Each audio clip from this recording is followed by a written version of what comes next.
Yeah, let's do it. Let's do it.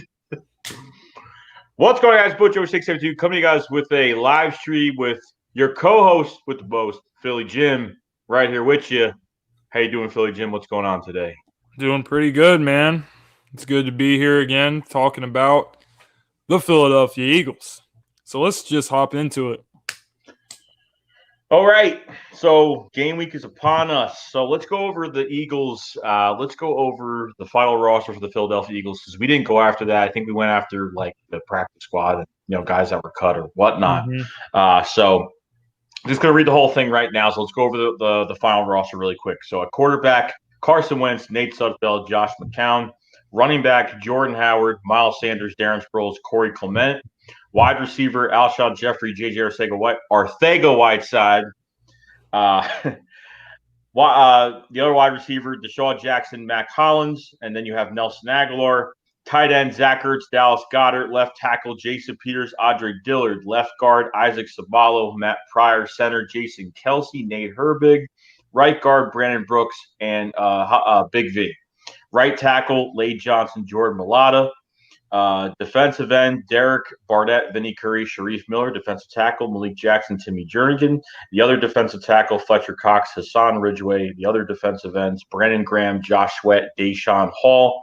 Outside linebacker, Camu Gruche-Hill, Nathan Gary. Middle linebacker, Nigel Bradham, TJ Edwards. Outside linebacker, Zach Brown, LJ Fort. Cornerback, Avonte Mack, Sidney Jones, Ronald Darby, Rasul Douglas. Safety, Ronnie McLeod, Anderson Dejo. Malcolm Jenkins, Jonathan Cyprian, and Rudy Ford. Special teams, you have Cameron Johnson, Jake Elliott as your kicker, and your long snapper is Rick Lovato, holder Cameron Johnson. Punt returner, Darren Sproles, Deshaun Jackson. Kick returner, Miles Sanders, Corey Clement. Anything on that list for this? I guess you could see some names in order for position-wise. Do you see anything on this list for the final roster that kind of gives you a little eye? Something that kind of puts it out there? To be honest with you, I was actually pretty surprised that we kept 5 safeties. Like I thought we'd keep maybe 4, but we ended up keeping 5. I remember we brought in Blake Countess, who we drafted, and he went to the Rams. And he played good on special teams there, but he came back and he got released, and they got Jonathan Cyprian, and I was like, wow, we got another safety. And I just didn't see that coming, but I think it'll work.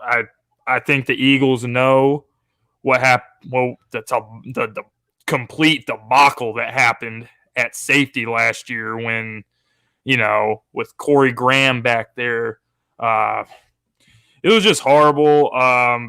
But I like the depth at safety, and it just overall in our secondary, we got a lot of young guys in our secondary, but we got a lot of young guys who can play. And Cravon LeBlanc, who just signed an extension.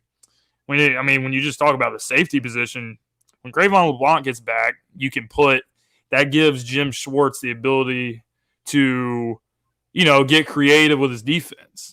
And one thing he likes to do is move Malcolm Jenkins around. He moves Malcolm Jenkins down to linebacker. He just moves other guys to safety. So when LeBlanc gets back and he takes over nickel corner, you can let Avonte Maddox play a little bit of safety, and then that gives you the option to move Malcolm Jenkins around. So I really like what I'm seeing with a secondary as far as depth for the first time, I think, in several years. Yeah, we've always had a problem after B-Dog left. We've always had a problem with the safety position for a long time. Not enough depth, but this is a new regime now. So what I liked about the Cravon LeBlanc deal is that I think it was really smart to extend through 2020 because not only do you get a good player, but God forbid he comes back week 8 and he balls out. And then you got to worry about him going into free agency. You worry about him going to free agency just in case he balls out. So Eagles extend him for a year to be on the safe side, play a whole nother year, playing for a contract. And the kid deserves it. Guy made, I think he had between 32 to 35 pass deflections, at pick or two. And playoffs. really did. He was the high. He was the high. I just remembered, dude. He was the highest graded cornerback in the playoffs. Highest graded. Yeah. And too bad we didn't make it further because he probably would have balled out even more. You saw that play when Drew Brees, was like, just going to throw Yeah. deep, and they Cravon LeBlanc got that pick and underestimated him. Yeah. So very excited for him. Another thing I've noticed about this is that I want to go over special teams a little bit because kick returner, I'm seeing Miles Sanders and Corey Clement back there. Now I know Corey Clement is obvious choice back there, but having Miles Sanders back there too, I would have thought that Boston Scott would have a role. I mean, this is just the final roster. They could change it up at game day on Sunday, but as of right now, like Miles Sanders and Corey Clement back there, I would think Boston Scott gets his chance back there. I mean, don't you Yeah. think? Yeah, I would think, but I mean, I guess the thing is they didn't want to keep 5 running backs on the roster. Therefore, by default, Boston Scott goes to the practice squad. So it'll be interesting to see. I mean, I really think Corey Clement can make people miss in space. He's not like the fastest guy in the world, but if he gets some space and he gets some good blocks, he can make a few guys miss. As far as Miles Sanders, he did a little bit of special teams at Penn State, so he has that in his background. So I guess that's just what the Eagles. I guess that's the best thing they could come up with for that. But I still think back to last year. I think I wish we could have held on to DeAndre Carter because I really thought he was a good return specialist. But yeah, I mean, I'm confident with these returners though. Okay. Another thing that I've noticed too is, well, what I noticed early was the Eagles only kept 2 tight ends, which Dallas Goedert, Zach Ertz. So they kept, for the defensive end position, they kept every young guy that we've had. Kept Sharif Miller, kept Deshaun Hall, Hassan Ridgeway, Josh Sweat. They've kept all these young guys. I thought there would have been maybe 2 spots. I think they got rid of 1 tight end. They let it down to 2 tight ends so they can have another defensive end come in. And I'm really happy. I'm happy that we didn't get Jadeveon Clowney. I'm very happy that the Eagles are taking the approach of let these young guys come up and show what they're worth. You know what I mean? Like I want to see this year with Sharif Miller. I want to see with Josh Sweat and Deshaun Hall. If he's shown that much in preseason, I would think during the regular season he's going to be a very, very good rotational guy for us. Right. I mean, I just want to say this just came to me when the Jadeveon Clowney thing was finalized. He went to Seattle Seahawks. I was just thinking about Derek Barnett, and Derek Barnett he's a former top 15 pick in the draft. When Teddy Bridgewater was the Minnesota Vikings tore his ACL, Minnesota was desperate. Howie Roseman picks up the phone and says, "Hey, we'll give you Sam Bradford for a first-round pick." That first-round pick turned out to be top 15 pick, and it was Derek Barnett that was drafted from Tennessee. But this is finally Derek Barnett's opportunity. Derek Barnett, to me, in my opinion, he was playing really well to start early last year, and he went down with a shoulder injury. He was placed on IR. But if you bring in a stud pass rusher like Jadeveon Clowney or whoever, you're taking snaps away from Derek Barnett. And I feel like Derek Barnett, this is his chance. This is his opportunity to prove that why they took him with the top 15 pick. You don't just draft somebody with top 15 pick to be a rotational guy. You draft him for a reason. So Derek Barnett is he's going to get his opportunity to start and really show what he can do. Brandon Graham, of course, on the other side. Deshaun Hall was pretty much dominating in preseason. He just looked like a man among boys out there. playing, and he was getting to the quarterback. He was stripping the ball. You name it, he was doing it. He was playing really well. So I think he's really going to have a chance to come in and do some things with his defense. Also, Josh Sweat. Josh Sweat looks better. I think he looks more. I think he looks faster off the line than he did last year. Last year he got thrown around a lot. I think Josh Sweat has improved. So overall, this is why we always said, listen, if you bring in Jadeveon Clowney, then this puts the Philadelphia Eagles defense over the top. But do you really need to put it over the top is the question. And I think the answer is no.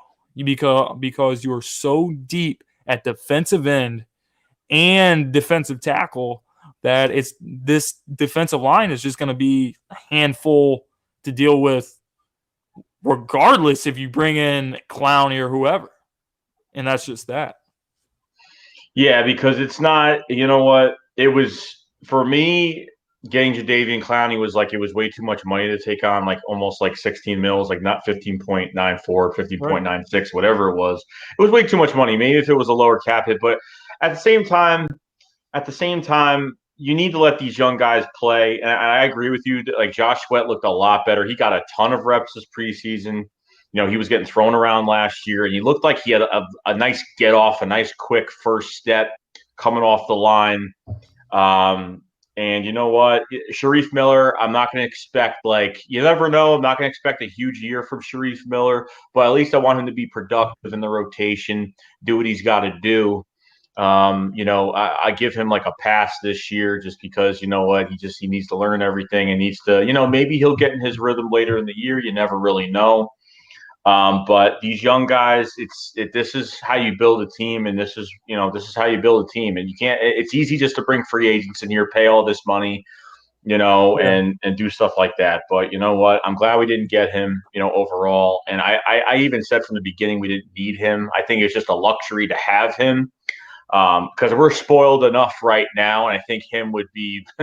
We were given everything if we had him, but we don't need him, so I'm not really. I go crazy about it. So another thing I want to talk about is middle linebacker. So behind Nigel Brown, TJ Edwards made the team, which undrafted. What is he? Undrafted linebacker from Wisconsin, right? Yep. Not the fastest guy in the world. He's not fast. He wins by having that instinct. He's got instinct. He's got good eyes. Okay, that's where he's going to have to use his that's his strong suit pretty much. Like I said, he's not a coverage linebacker, but I'm very happy. Like there was so many guys in this lineup that should have been drafted. You know, TJ Edwards should have been like a probably a 6th-round pick. Yep. So, you know, because it was a very heavy defensive class this year, as you already know. So I was very happy with TJ Edwards. Yeah, I mean, I think I liked what I saw from the linebackers, even go all the way down the line. TJ Edwards, he was a tackling monster in college, and I think during the preseason he really showed out and made plays, and he can really wrap up. So that's what you need. I mean, there's too many plays where you see these running backs and these quarterbacks breaking out of sacks. It all comes down to having good technique. And I think TJ Edwards has good technique. Yeah. Now, behind Fletcher Cox, you have Hassan Ridgeway that we traded, the 5th-round pick or the 6th-round pick of the draft with the Colts to acquire Hassan Ridgeway, that Howie Roseman liked a lot. I think he was only like 24 years old. And seeing him on the field this year, a couple sacks, you know, could definitely rush, definitely has a power bull rush. After he really can't chase anybody down, like he can't chase after a quarterback that's like going outside because seems like he's very slow, but the guy is very good against the run and he can get to the quarterback. If they keep him in the pocket, Hassan Ridgeway can get in the pocket and really disrupt that backfield. So after I think we traded Bruce Hector Bruce Hector got traded, and we ended up getting that Rudy Ford, that safety that apparently we stole. Apparently, he's a really good special teamer. He's not really going to get safety snaps, but the guy is like a speed demon, and he's a great tackler. I forgot what team we got him from, but Arizona, okay. And apparently he was a steal.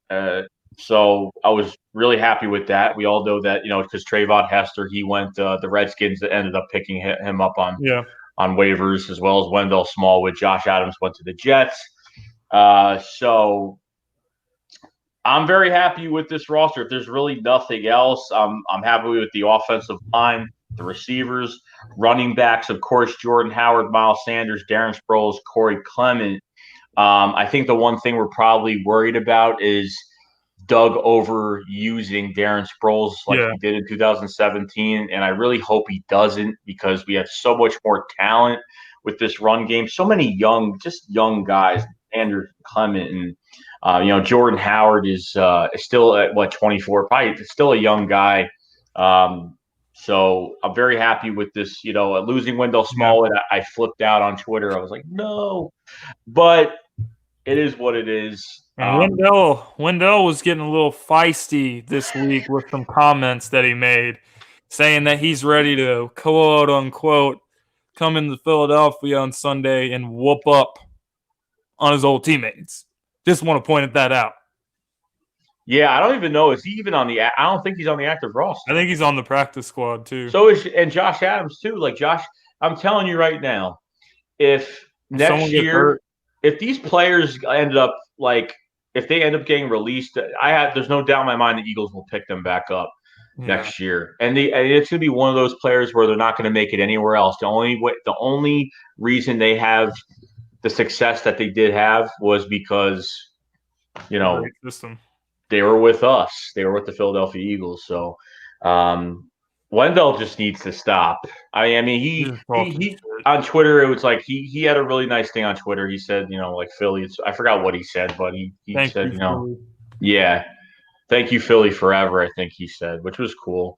You know what I mean? He got a Super Bowl. He got a ring on his finger. I mean, he put in the work, with the rest of the group. Even though he was the last running back on the roster, he put in the work when it was his time. He gets the runs. You know what I mean? Like, he works his butt off.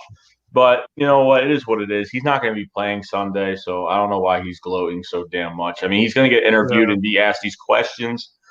So I just want to go over this one other thing, okay? So wide receivers, Alshon Jeffrey, J.J. Arcega-Whiteside, Deshaun Jackson, Mac Hollins, Nelson Aguilar, okay? Were you upset, or do you think that Mac Hollins should have not made the team and maybe have Greg Ward in there instead of Mac Hollins? I honestly don't have a clear-cut answer to that until I see Mac Hollins back on the field again. Mac Hollins, his rookie year in 2017, he actually he made some big plays. He had one play in preseason where he stiff-armed someone, and then against the Washington Redskins, he caught that bomb from Carson Wentz. But, it's always been mysterious with Mac Hollins since that year, because all of last year we're like, oh, he has a groin injury. And usually a groin injury is not that serious. Usually a groin, he pulled his groin, he'll be back in a couple weeks or whatever, blah, blah, blah. So, I really didn't read much into it. But next thing you know, I haven't seen him. So I need to see him out there. But, I was impressed with Mark and Michelle from the beginning of preseason. We made that big play against the Titans. But I was more impressed with Greg Ward, and I thought Greg Ward reminds me of another Nelson Aguilar. You can move him. First of all, he brings value because he can play in the slot. They used him there some in preseason games, and he's a deep threat. I like Greg Ward, and they were using him all kinds of ways. They were running end arounds with him, jet sweep. So I thought, because of the way they use Greg Ward, Doug Peterson likes to, he likes to do the end around plays with Nelson Aguilar. So he's like another Nelson Aguilar you can like have on your team. So I really thought he had a legitimate chance to make the team. But Mac Hollins was taken in the 4th round from North Carolina, and they want to see the Eagles just want to see, what this kid can really do. I think this year, in all honesty, is Mac Hollins' last chance. You draft JJ Arcega-Whiteside or Arcega-Whiteside, or I don't know how I don't know where that shit started, but I was watching a game and they called him Arcega-Whiteside, so I guess it's pronounced Arcega-Whiteside. Anyway, I think that puts Mac Hollins on the hot seat to where he pretty much has this year, or he's going to be off the team by 2020. So that's where it stands on that. But don't make any mistake about it. I really, really was impressed with what Greg Ward was doing on the field. Yeah, Greg Ward made some good catches. Like he was consistent with his catching. That's what probably had him. We were able to get him. Surprisingly, nobody picked him up. Mark Michelle only caught that one ball. I mean, maybe he caught it like a wide receiver screen one other game, but wide receivers aren't going to make the team with one good catch. That's just not going to happen. Unfortunately, if it goes your way, it goes your way as a receiver. But unfortunately, we just had 2 quarterbacks that really didn't give us really good looks at all. And what I'm really happy for is picking up that Giants quarterback. I forgot his damn name. Loletta. Yeah. And I watched that Giants-Patriots game when they were coming back, and the kid has accuracy. Apparently, he was let go because he doesn't have that much of a strong arm. Like Clayton Thorson, he's got a hell of an arm. Like he could throw far. I mean, we pretty much saw it, and the safety picked it off. So I could pretty much see that he has a big arm. But Loletta, I'm actually excited for him, especially next year. Yeah. When he gets to play in preseason, this guy will give a lot of good looks. Unfortunately, our 2 quarterbacks that were in there, besides Josh McCown, really could not do anything. So I'm very happy what they picked him up, especially for him being the practice squad throwing arm right now. So, yeah, wide receiver wise, we pretty much need everything there with our JJ Arcega-Whiteside, and having that 108 yards, whatever, 1 touchdown, and looked absolutely amazing. So glad to see he's definitely going to get some playing time this year. So other than that, anything else? Oh, one other thing. Jake Elliott. Jesus. This guy needs dug better. Like, I don't care if it's next year, the year after. I don't even care. Jake Elliott better have some competition. They better bring another kicker in or something. I'm not comfortable with him right now at all, period, unless we're scoring in the red zone constantly. Like, I'm going to be praying that he scores an extra point, honestly. Like, it's going to be to that point where I'm going to be, like, on the ground with my head down, hoping he scores an extra point. So I was really upset where he's missing 40-yarders, but he's making a 53-yarder in preseason, and it's right down the middle like it's nothing. Exactly. I just don't get it. I really don't get it. That's exactly what I was going to say with Jake Elliott. It's like, all right, you get to the red zone, you get to like the 30-yard line, and your drive just stalls out. Here comes Jake Elliott to kick like a 33-yard attempt, and he misses those. But if you have to depend on him to kick like a 53-yarder, he's going to nail it. He's going to drill it. It's the weirdest thing I've ever seen, even with extra points. Even extra points, you got to be careful. This guy will miss an extra point from time to time. So, yeah, I'm with you with Jake Elliott. Hopefully, though, we're scoring more touchdowns. And hell, I mean, Doug Peterson is an aggressive coach anyway. So, if we get to the other side of the 50 and it's like 4th and 1, 4th and 2, there's a high chance that we're going for it. So, yeah, I don't know what the fuck the deal is with Jake Elliott, but hopefully Jake Elliott missing like a 32-yard field goal does not come back to haunt us in a big game. Because let me just say something about our schedule. I mean, the NFC is so loaded, but the thing is, all these conference games, all these games against NFC opponents, all the games against the Bears and the Vikings and the Packers and Atlanta, and of course, we know how important it is to win the division, but these games against NFC teams, one game could be the difference between having a first round bye and not. I mean, you could be 12-4 and be a 3 seed. That's how loaded the NFC is. So hopefully Jake Elliott missing a field goal does not come back to haunt us in a game like when we go down to Atlanta next week or something, big game like that. That would not go over well, especially with the fans. I know that. Yeah, Doug Peterson says that, especially before, like even with he's never been around a roster so deep in his career. Like this is the deepest roster he's ever coached in his career. Yeah. And you know what? Like right now, like especially even before training camp started, he said he's going to be even more aggressive this year than he's ever been. And honestly, like if it's 4th and 2, I mean, whatever it is, I mean, you have everything, and you have all these matchups, and you have everything across the board, and there's so many options. There's so many.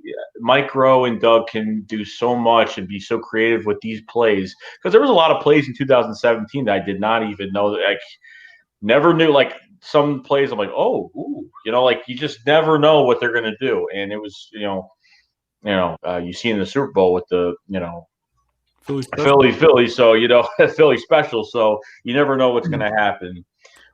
So other than that, this roster is pretty damn solid. I think I agree with you 100% with the safeties. It's crazy. Yeah. Like you want to. I thought we keep 3 or 4 tops. Kept 5. Ronnie McLeod is back from injury. We restructured him, staying for another year. Anderson Dejo, I already know he's going to make. I mean, even the first two series of like that first game, he deflected 2 passes like already. Yeah. Like he comes down, and like you said, the guy can hit. The guy could friggin' lay the boom on somebody, which is crazy. Yeah, I mean, they're going to think twice about when we play. They're going to think twice about having, what's his name? Paul Richardson come across the middle on a slant when Andrew Sendejo's standing there waiting to lay a massive hit on him. That's really what he brings to a team, and I really like that pickup. So I'm glad. I like our safety depth, like you said. But let's go ahead and move on to the Washington Redskins 53-man roster. Yes, so we're gonna go over the Redskins roster position by position. We'll talk about the position. I'll name the names, then we'll talk about it and see how they match up. And this is this is pretty scary in a bad way for them. So let's go over. Let's go for the quarterback.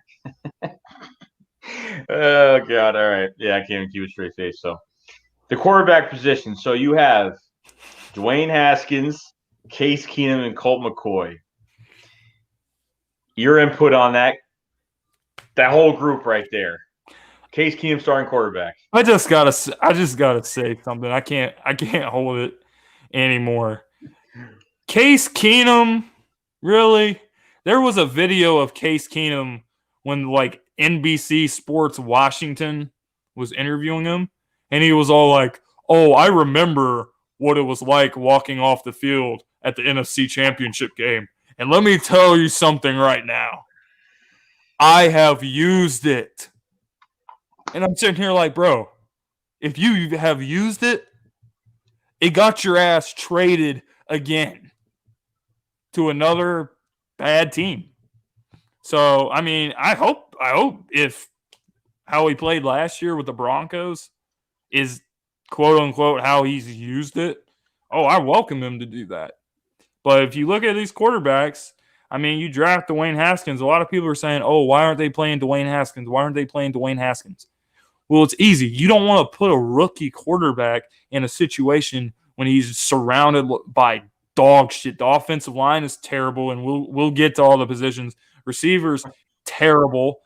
He's surrounded by like trash. So you don't just want to go out there and get the young quarterback that you drafted killed.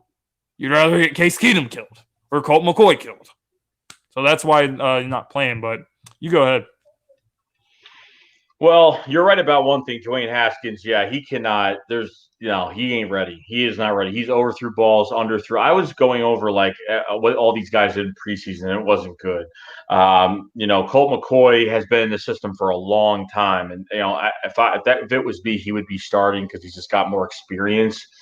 But when we just heard about like the story of Case Keenum and everything going into it, that he is going to have revenge on the Eagles. He, like you said, walking off the field in the NFC Championship game.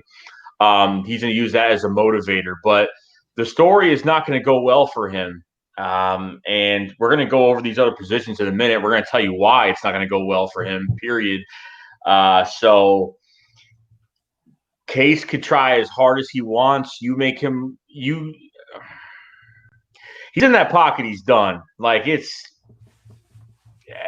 all I got to say. That's all I got to say about it. So let's go on to the next position. We'll go with the running backs, which pretty good group, got to say. Adrian Peterson, they acquired in free agency. You have Chris Thompson, Darius Geist, Byron Marshall, and Sean Wilson. Okay. Adrian Peterson has done very well over there. And you know what? The guy can still play. The guy can still run. He had a 90-yard run against us last year. Yeah, and that really was embarrassing.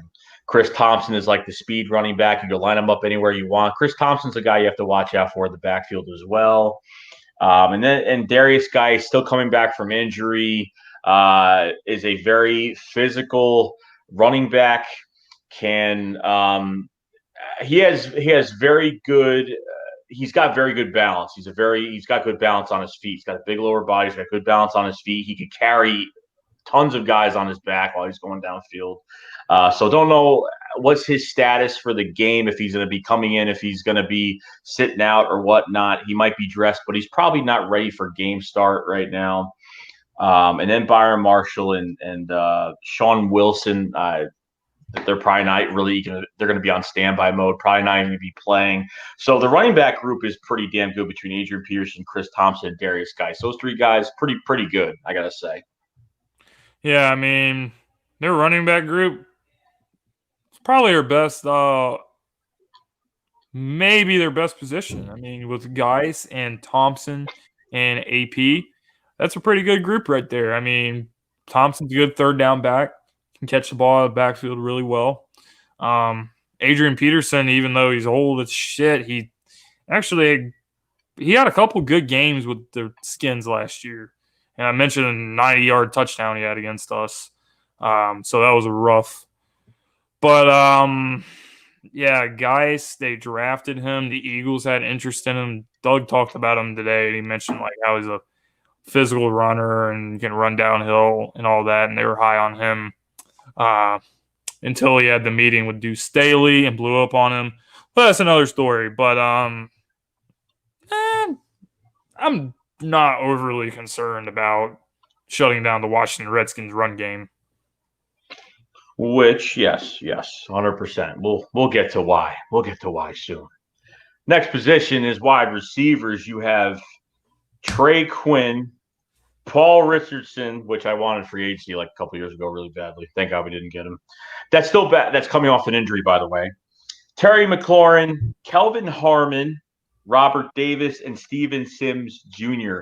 Okay, so half of these names I don't even know. Okay, Kelvin, half of these names I don't know. I don't know who Trey Quinn is. Terry McLaurin, I don't. It sounds familiar, but I don't know. Robert Davis, Kelvin Harmon, I think he was from the draft. I'm not sure. NC State, and I remember doing a video on him. Possession receiver type guy. Robert Davis, Steven Sims Jr. So this, I didn't even know Doxson was even. I thought Doxson was still here when I checked this all out. He just signed with the Vikings, which was a big pickup for them. They got rid of Laquan Treadwell and all that stuff like that. He's been doing horrible. So, is there really anything to fear with this wide Yeah. receiver group for the Washington Redskins. I'm going to quote something that Snoop Dogg once said. You just read that list off. This is a quote from Snoop Dogg. Who? I literally, I knew they had Paul Richardson because Paul Richardson used to play for the Seattle Seahawks, and then he signed there. Like, I was like, oh, they still have him, right? And then other than that, I'm like, I literally don't know any of these guys. I know McLaurin and I know Harmon because they came to the draft, and I always do my homework on the draft, so I know. Even if there's players that go in like the 7th round, I probably know who some of them are. But it's a bunch of nobodies. So, and people have always been concerned about the Eagles secondary. For years, we have had bad corners. I'm telling you right now that we could have Kerry Williams and Bradley Fletcher suit up for this game, and we'd still win by 2 touchdowns. Yeah, it's not a real sexy. It's not really sexy looking at this. It's really not. I'm not like no, because you know what? It's a nice little test for the corners this week. Sidney Jones, that's coming back. We forgot to talk about him. Starting outside receiver Ronald Darby this week, and now it's up to him to show up. Now it's up to him. Like, he wants to prove everybody wrong. He's had a healthy off season. He's been working his butt off. He has got to ball out. He has got to do some good things. He's got to. Because you know what? Jalen Mills get his job back. That's what I'm saying. And he's still on PUP list. So you know what? Sidney Jones, like, everyone, when I made the Sidney Jones, video and stuff early this year, and everyone got on me because they're like, oh, he's got, you know what? You have to give him more time. It's not his last chance this year. It's his last chance. It's his last chance because the Eagles, I mean, they might keep around, for another year maybe, but the Eagles are going to be turning another direction if he's not showing that he could do something. And he should have been a top 10 pick. So now I want to see why he should have been drafted as an outside corner, top 10 pick. So yeah, I mean, I agree with what you said. Sidney Jones, coming out of Washington, was supposed to be that dude. This guy was getting compared to Asante Samuel when he was coming out of Washington. Even though on film he looks really skinny, the guy, he can be really physical. He can make tackles. I think he can hit.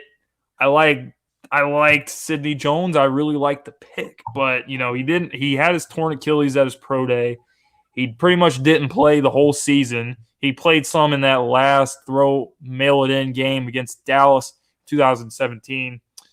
Played some last year. I mean, they played him in the slot some last year, and to start the season, I didn't think he looked half bad, but as the season went on, he was always having a hamstring here and something there, and he was always getting hurt, and he was always going back into games, and he was hurt, and he was getting torched because he just couldn't run with these receivers because he just wasn't 100% healthy. So now you're right. Now this is his opportunity to say, hey, I should have been a top 10 pick in the NFL draft. I was up there with Marshawn Lattimore before I got hurt, and let me show you why. And Jalen Mills, he's still rehabbing his foot injury. So if Sidney Jones balls, then Jalen Mills is going to be on the sideline. He's just gonna be a backup. So, and that's what we want Sidney Jones to thrive. I mean, we want this. We don't want that to be a waste of a pick because he had so much potential when he was coming out. So this is a chance. It's an easy way to ease in this week against this shitty receiver core before you have to go up against a receiving core that is lethal, the Atlanta Falcons. So that's all I got to say about that. Yeah, and not even just that, but like Jalen Mills, this is his last year of his contract. Like, this is like these guys have to take advantage. Like Ronald Darby's probably going to be gone. He's probably going to be gone. From my understanding of what next year's secondary is going to be, it's going to be Avonte Maddox. It's going to be Crayvon LeBlanc. And I'm hoping Sidney Jones. Yeah. That's what I'm hoping. I'd be down with that. Jalen Mills, take advantage. If he's on the PUP list and he's still nursing his toenail, I don't care. Let these guys do their work. Let these guys come in and let them out. Let them get these jobs and play well. This is a good test this week. It's not the best wide receiver core, as we all know. So, all right, next position. Let's go on to the tight ends. You have Jordan Reed that is actually battling concussion protocol right now. Going to see if he can practice this week. I have a feeling he'll play this week. I highly doubt they're going to keep him out. But you have Jordan Reed, Vernon Davis. Are you going to retire soon? Then you have Jeremy Sprinkle. I have no idea who the hell is Jeremy Sprinkle at all. Jeremy, I don't know. Jordan Reed used to be good. He's a great tight end. The guy has just never stayed healthy. He's such a good tight end. Just never stays healthy at all. And Vernon Davis has done some work against us. He really has. Not recently, but before we started beating them before 17.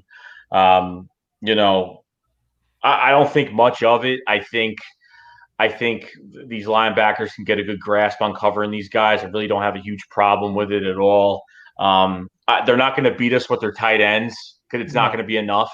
It's just not going to be enough at all. And they're in between this, between everything else, like the pass rush and everything else like that, not going to have too much time to throw. So I don't know. That's really, I don't think it's going to be much of a factor with these Redskins tight ends. So I don't know what you got to say about it, but yeah, I'm not worried about the tight ends. I mean, Jordan, it's like you said with Jordan Reed. Jordan Reed used to be a baller, but he always gets hurt. Jordan Reed has got hit in the head so many times, man. I wouldn't be surprised if he retired from the NFL if he gets another concussion. Because the guy has had 11 concussions or something in his career. And that's a lot. So you got him, and Vernon Davis is a vet. In the end, I'm not tripping over Vernon Davis and Jordan Reed and Jeremy Sprinkle. Guy with the last name Sprinkle. Yo, look, good. Jeremy Sprinkle. Oh God. It's sprinkling. That would be like my first down celebration thing. Do that. No. That shit's so gay. All right, so the most important we're going to go over right now is the offensive line. I'm not going to name all the backups, but I'm just going to go over from right side to left side because I want to save the left side for last. So we're going to go over. Okay, so you have at right tackle, you have Brandon Sheriff. Right guard, you have Morgan Moses. Center, you have Chase Roller. Left guard, you have Donald Penn, and then left tackle, you have Eric Flowers. Your thoughts? Trent Williams. Okay, first of all, the Washington Redskins. I'm not a homophobe, but the Washington Redskins could be the most homosexual team in the league because they got Jeremy Sprinkle and Eric Flowers on their team. That's number one. I actually think they're playing. I actually think Eric Flowers is playing guard in this game, so he will be his job. Eric Flowers' job will be to stop Fletcher Cox from getting to Case Keenum. And Donald Penn been in the league. He's old as shit. He's like damn near 40 years old. He's played a lot of years with the Oakland Raiders. He just signed 2 weeks ago or something with the Washington Redskins. And if I was Case Keenum, I would be pissed. I would be pissed because this line just isn't going to hold up for him. I just don't know what to say. I just don't know what to say about it. I mean, what can Case Keenum do? I think the best offensive lineman on this team is Brandon Sheriff. He's a good tackle. Right, Brandon Sheriff is good. I'm not gonna lie about that. Morgan Moses has been injured. All of them have been really injured, even with Trent Williams in the mix. Like last year, it was just like last year, the year before that, like they were all injured. Trent Williams needed surgery. He wants to play the rest of the year, but Trent Williams has not reported. He is he's on the reserve right now. He did not report. He will not play this week. So that's a big loss. I don't really know too much about their center. Donald Penn, I thought he was a tackle in the league, like a left-right tackle. I know didn't he play tackle for the Oakland Raiders? I don't know if they just put him at guard or whatnot, but Eric Flowers, I don't know, man. Like this is gonna be ugly. This is gonna be really, really ugly. Like when they signed him, I was like, okay, so he's going to be a backup. Right. And then all of a sudden, this Trent Williams news was coming through. And then now Eric Flowers is now the starting left tackle. With the blind side of Case Keenum. To be honest, I feel like the Eagles could let Fletcher Cox and Malik Jackson just take the day off and you just start Hassan Ridgeway and Timmy Jernigan. And Case Keenum would still be fucked. Yeah, that's what it sounds like. So that's why these running backs like Chris Thompson and just all of them, it's not even going to make it. This run game's not even going to make a difference right now because this offensive line is not going to last. It's not even going to last more than 2 seconds. Like there's going to be pressure every play. And Jim, unless they're going to pull what the Giants did in the opener in 2017, where they were throwing the ball real quick. They might be doing that. They might throw the ball really fast. They might be doing quick little dump offs, little short passes, which they could be doing. But still, with Case Keenum back there, those running backs are not going to do a damn thing with this offensive line the way it's going. If the Eagles play to their full advantage, which if you can't get a pass rush on this offensive line, I don't know what it is. So we'll see, but if you have anything to say about it, I'm done because I'm good. Yeah, it's not looking good. Offensive line, they did not do much on offensive line this year. All right, so we're going to go to the defensive line. You're going to have Jonathan Allen, Matt Ioannidis, Darren Payne, Caleb Brantley, and Tim Settle. Okay, so this is weird because I know they have Montez Sweat. That's only if they play in base. They'll move Montez Sweat to a defensive end because technically they're like a 3-4, but they'll switch it up. They're kind of like a balanced defense, so they'll go in a 4-3 like once in a while, move Montez Sweat to defensive end. So this could change a little bit with Tim Settle being in there. Jonathan Allen is a great player that they drafted a couple of years back. I'm good on Darren Payne's pretty. It's a pretty good. It's a pretty good defensive line. I'm not going to lie and say it's not. It's a pretty good defensive line right now. So yeah, I mean, Jonathan Allen and Daron Payne, they both came from Alabama, so they're really good college players. So I mean, when they drafted those guys, I thought those were good picks. I think they got a pretty good D line too. But it's like you said, their defense is weird. They run different sets. Sometimes it's going to be Montez Sweat and Ryan Kerrigan rushing the edge. So, and to be honest with you, we'll get to linebackers next.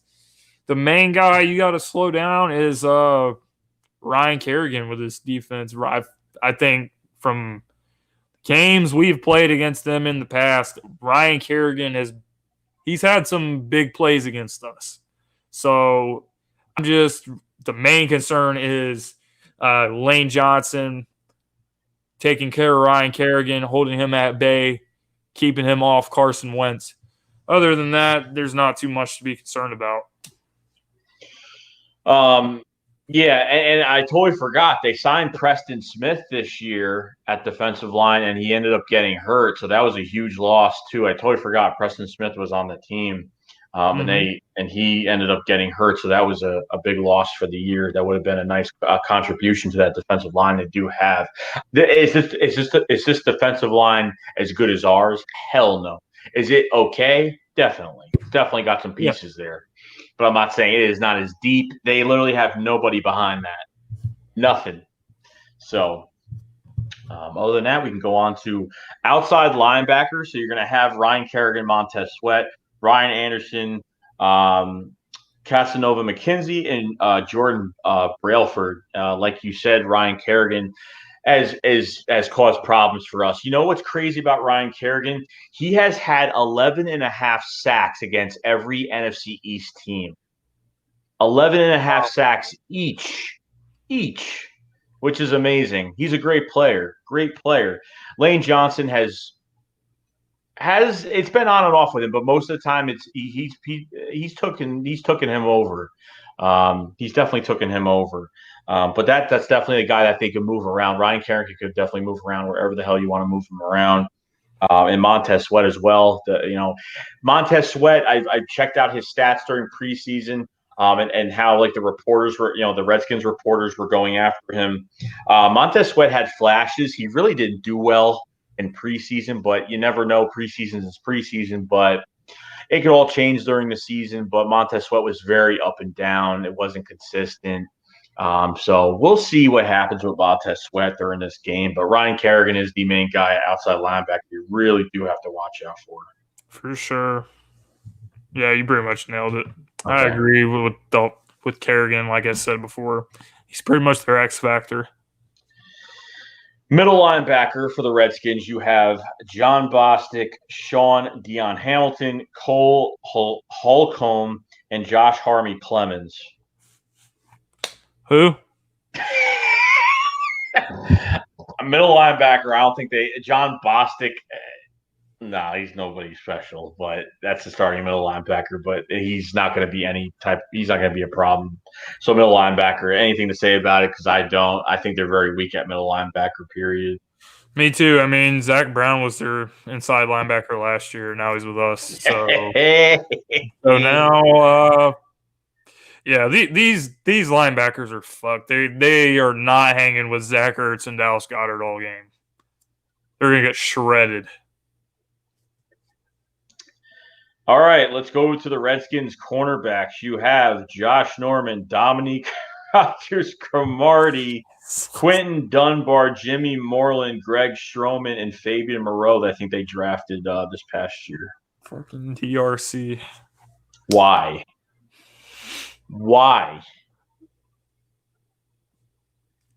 Don't look at me. I mean, when that news broke, I was like, "You're fucking kidding, right?"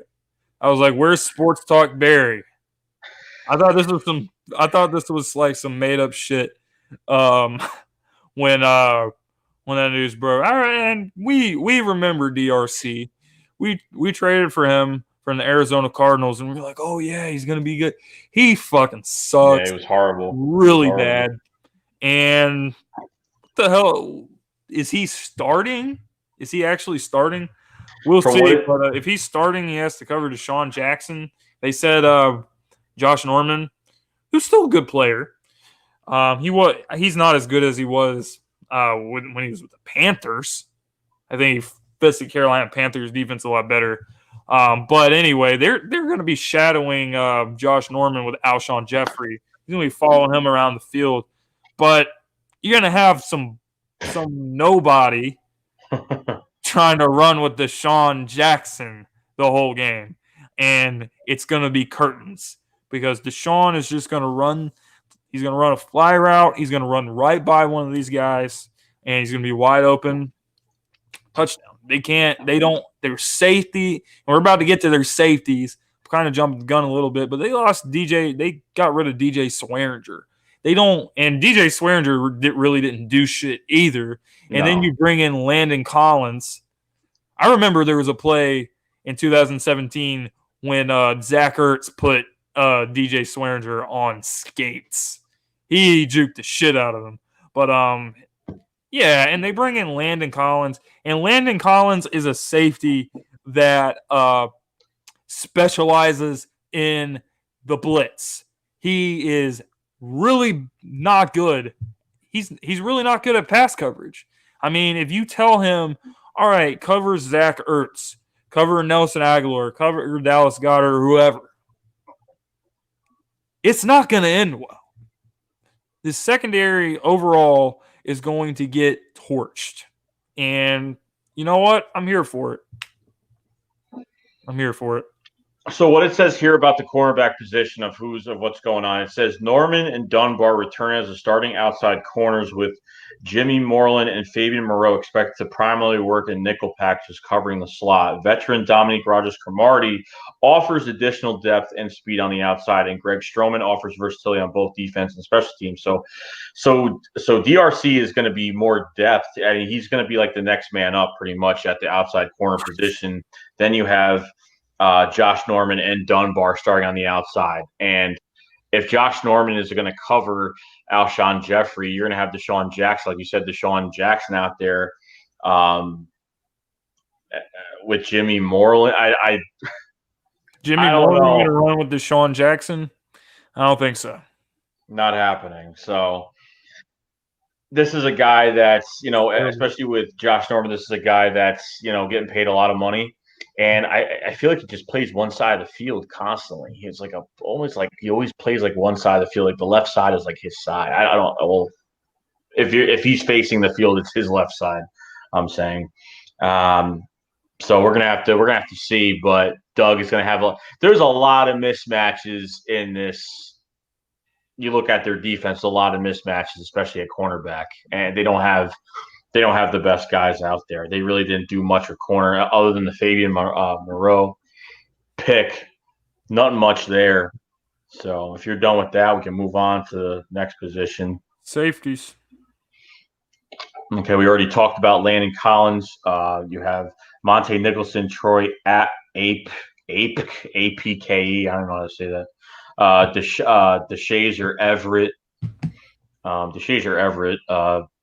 Back, of course he's a backup. I think he was formerly with the Browns for a while. Landon Collins is really the only name that sticks out. We all know, like, not good at coverage whatsoever, especially with the receivers we have. There's no way he's going to be able to take over a surface of that field for coverage. There's way too many holes in that defense. So, I mean, let me just say this. I gotta say this about the Washington Redskins. Dan Snyder, the owner of the Washington Redskins, is a fucking idiot. He does not know how to build a team. You sign the signing of Landon Collins, the amount of money they paid him is the most Washington Redskins thing that you can think of. Only they would do this. Landon's been with the New York Giants for the first few years of his career. The guy can't cover. He's a safety, but he specializes in the blitz. He doesn't specialize in, he can cover tight ends, he can cover wide receivers, blah, blah, blah, blah, blah. He doesn't have that. And you put him in a division that has all these playmakers. Even Dallas has Amari Cooper. We have Nelson Aguilar and Deshaun Jackson and Alshon Jeffrey and Zach Ertz and Dallas Goedert. What are you doing? Like, what are you doing?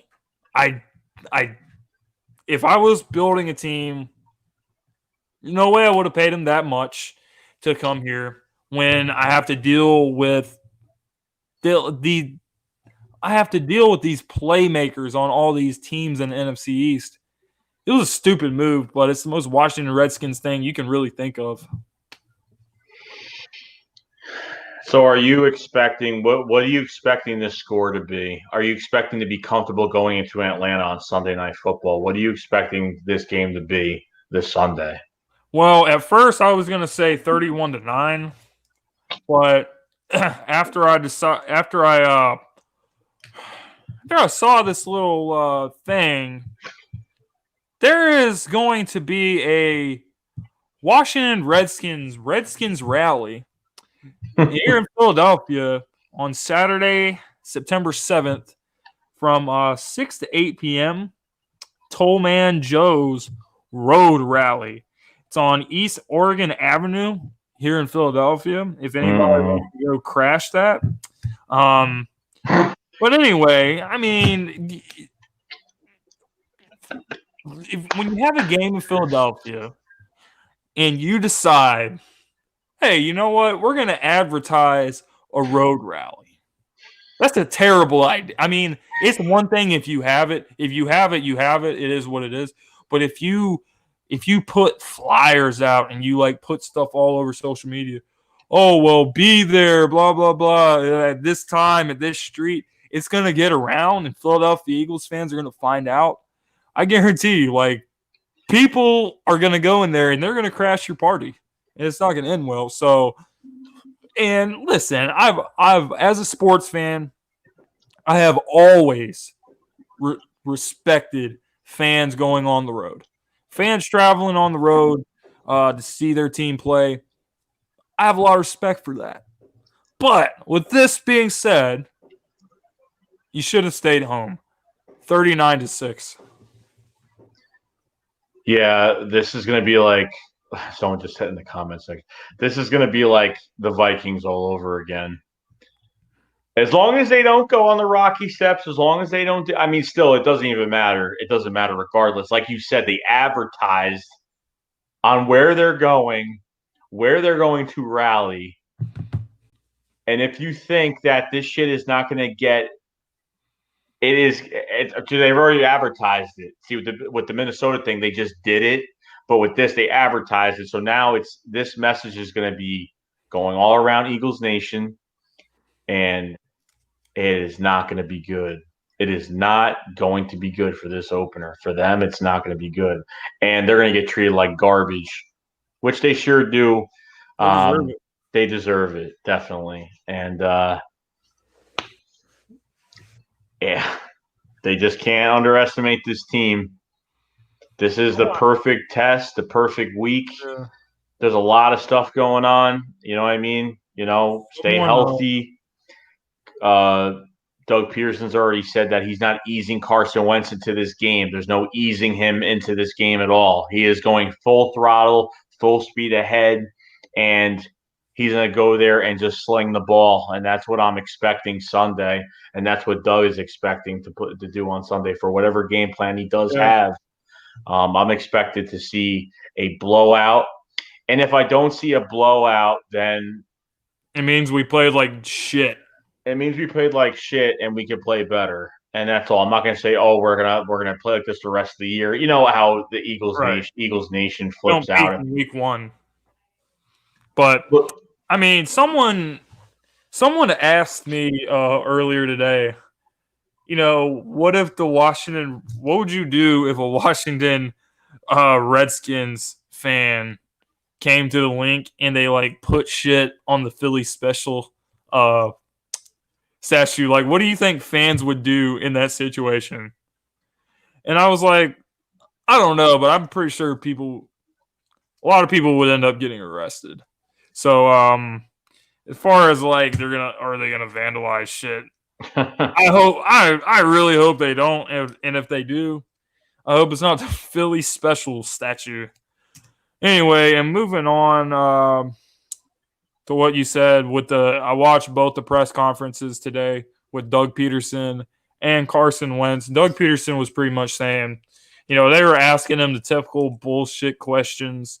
And he was like, you know, I told my message to Carson Wentz and my message to the entire team is, listen, man, we got a great team. You know, it's not all about one man. So, Carson, you don't got to go out and be Superman or whatever. Just get these guys are here to help you out. These receivers, running backs, your offensive line, you got a great O-line to stand behind. These guys are here to help you out, man. So you don't got to go out and be Superman. But if he makes a Superman play here and there, that's just part of what he does. It's part of his game. He gets out of the pocket. He extends the play. He keeps the plays never over. But he needs to the only thing he really needs to do is, it's play breaks completely down. It's 1st and 10, man. Just chuck it out of bounds. You got 2nd and 3rd down to work with.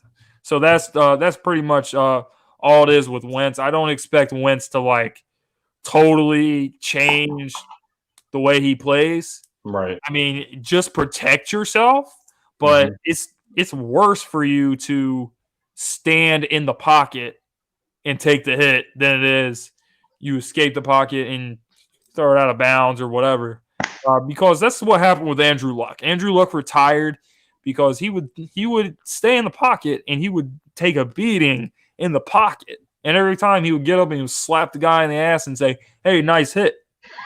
Little did you know, the guy retired a couple weeks ago, whenever it was.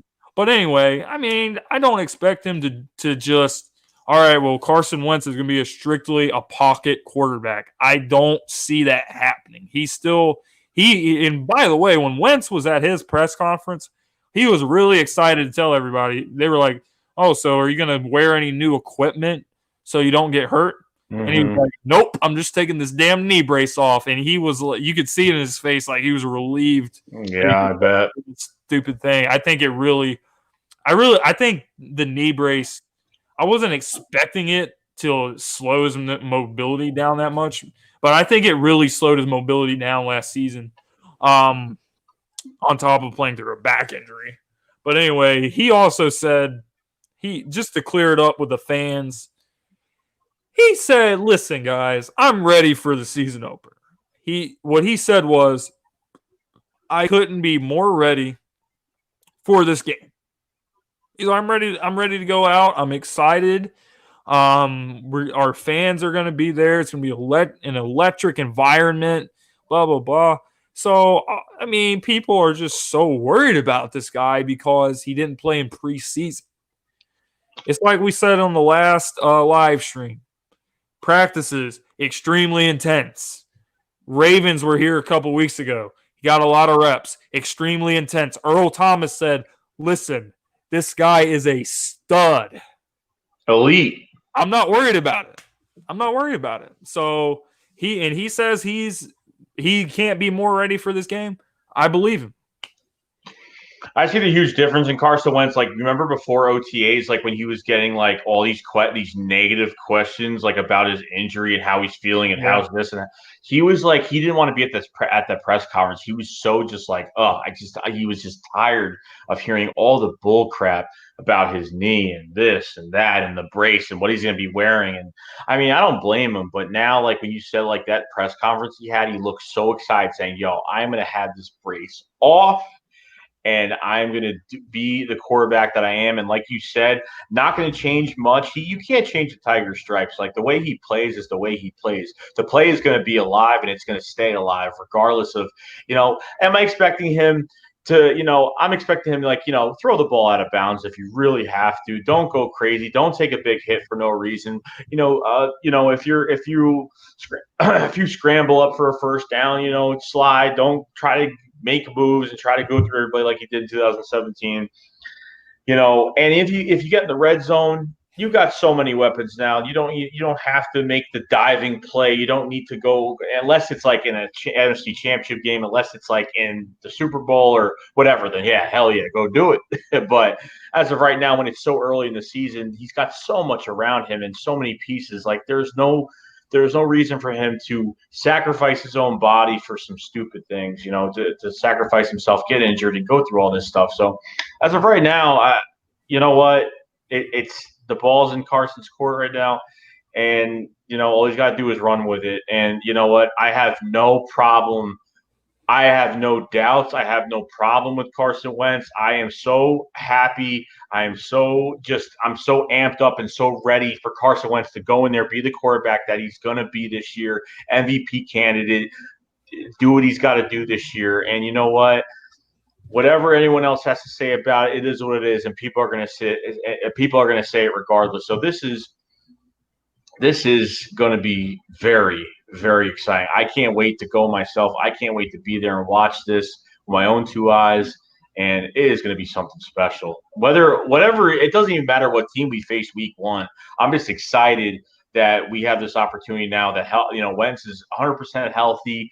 Howie Roseman has done such a great job and just put so much around him. And really, this is like the best roster that Carson's going to have. I mean, you never know for the future, but this is a really good roster. This is better than 2017. You got depth everywhere. Okay. Every position at receiver, you drafted J.J. Arcega-Whiteside. It's going to be a standout. It's going to be Alshon Jeffrey's replacement in the future. Running back wise, Miles Sanders, I can't wait to see this kid run behind this offensive line. Not in preseason where we're seeing him run against these backups, but against this stacked offensive line. I'm really happy. Steph Wisniewski got beat out of his job, played horrible at center. Didn't do a good job. Nate Herbig, the undrafted guard from Stanford, man, that guy was so happy to make the team, and he's going to be the backup center for Jason Kelce, and that guy could have been more happy than ever, and I'm very happy for that. And then, you have Andre Dillard behind Jason Peters. You have Jordan Mailata behind Lane Johnson. You have Big V behind Brandon Brooks. That should be a full go for Sunday. It's still up in the air right now, but he did practice today. I mean, there's just so much in this offense. And honestly, if a guy goes down, there's always someone to come in. You lose a running back, Boston Scott can come right in because he's going to be on the shelf for that running back spot when he's playing special teams anyway. There is just it's limitless. And I see no other teams doing this. And the reason because of that is these Eagle players that came back, like Vinny Curry, like Timmy Jernigan, the guys that came back for literally freaking no money, for $1 million. I mean, to them, it's no money. To me, it's like, whoa. But they came back. And what players come back? They come back because of the culture. They come back because of the teammates, the way the brotherly love, the camaraderie that this team has together. Like, this is how this team doesn't have a bad rap. Like, it doesn't have like, oh, don't play in Philly because like you're not going to enjoy it. Like, just like when Lane Johnson said about the Patriots, like, don't play there. Like, it seems like it's like it's like you do this job and, it's like a military academy over there, more than like a jointed team. You have a culture here in Philadelphia where people can express any religion, could stand up, can kneel for the flag. You could do pretty much anything you want. Look what they got. They got a male cheerleader out there. Yeah. They got a male cheerleader, and they took a lot of shit from that. You know what I mean? Like, this team is like, it's a team where not only are players that want to play with Carson Wentz, but when you do well, you get rewarded from the front office. You get rewarded, and I'm telling you, this is going to be something special. This new regime under Doug Peterson is looking so damn exciting and so good for the future. I just can't wait. That's all I gotta say. Yeah, bro. I mean, you nailed everything just now. Just talking about the depth. There's good teams in the league, but are there teams that have this much depth at every single position? The answer is no. So it's really up to us to whether we're going to win or lose these football games. And if we win a lot of games this year, which we expect, if we're able to get home field advantage in the playoffs and people have to come to that brutal, cold weather here in Philadelphia and against a hostile crowd, we're going to be tough to beat. It's going to be tough to keep us out of the Super Bowl. So, I agree. Doug Peterson, he said it at his press conference. This is the deepest team he's ever coached. And this reminds me of something he said a couple years ago. A couple years ago, it was following the 2016 season. It was after they signed Alshon, Torrey Smith, and Patrick Robinson and all of them. He pretty much came out and said, look, this team has as much talent as the Green Bay Packers team that won the Super Bowl. And people are like, wow, Doug Peterson's fucking crazy. Why would he say that? Blah, blah, blah. And we rose to Lombardi later that year. So the guy knows football. The guy knows talent. We know football. We know talent. We know this roster's deep. We know we got weapons everywhere on offense. We know we got a great O-line, great D-line. we know we're going to win a lot of football games this year. So, yeah, I'm excited about it. It starts with Washington. It's a good way to start off the season, get off to a 1-0 start in the division in the NFC East. And yeah, I mean, I'm ready for it. I've been waiting. I just want to say one last thing about last season. Last season, man, that season was for me, like, emotionally, it was so hard. It was like that season, just the Carolina Panthers game and the Tennessee Titans and all this shit. And are we going to make the playoffs? We need this team to lose to get in. It was emotionally draining, that team. So when season one was over, I thought we had a good title defense. I was proud of the team for battling back. But I'm not gonna lie, man. I mean, I was ready for a break. But a few months into that, the Sixers were in the playoffs, and I was watching the Sixers, and then Kawhi Leonard hits that shot, and I'm like, damn, I wish the Eagles were back. And I've just been thinking about this team, all the moves we made. I'm like, man, Jordan Howard, Deshaun Jackson, we bringing in all this guys. Andre Dillard's beasting in preseason and training camp. He's like locking shit down. He's going to be a monster left tackle. I mean, you saw the sequence of events with the Houston Texans. Just think about this for a second. They gave up 2 first-round picks and a second-round pick to get Laramie Tunsil from the Miami Dolphins. Guess what? On draft night, the Philadelphia Eagles and Howie Roseman knew, and Joe Douglas, they knew Houston wanted Andre Dillard. They jumped in front of Andre Dillard. If they don't jump in front of Andre Dillard, that massive blockbuster trade for Laramie Tunsil doesn't happen. So that's just a testament how Howie Roseman and this front office know football. I'm ready for the season opener. But yeah, that's pretty much it. I'm ready to move on to the next topic. Yeah, so before we get to the next topic, if you guys haven't, please like this video, guys. If you have not, please subscribe to Philly Jim. Great Eagles. 800 a day, man. 800, over 800 subs already, and it just keeps going up. Guy brings out the best content, not just covers the Eagles, covers the Sixers and the Phillies. I don't know. Do you cover the Flyers at all? The Flyers, not enough. I don't think I have enough people that like legitimately care about the Flyers to where if I made a video on the Flyers that people would actually give a fuck. I remember I made a Sixers vid during the playoffs last year, but yeah, I remember that. And like people were hyped up about it. They were like, "Oh, Sixers Joey is here." No, it's not happening for a while. But if you guys haven't, like I said, please like the video and subscribe to Philly Jim, please, guys. Subscribe to Appreciate Philly all Jim. the subs, guys. Sub him up, please. Each and every one deserves it. So we have already made this a decision to. We are going to be covering every team, every game, every Wednesday night, 10:30 p.m.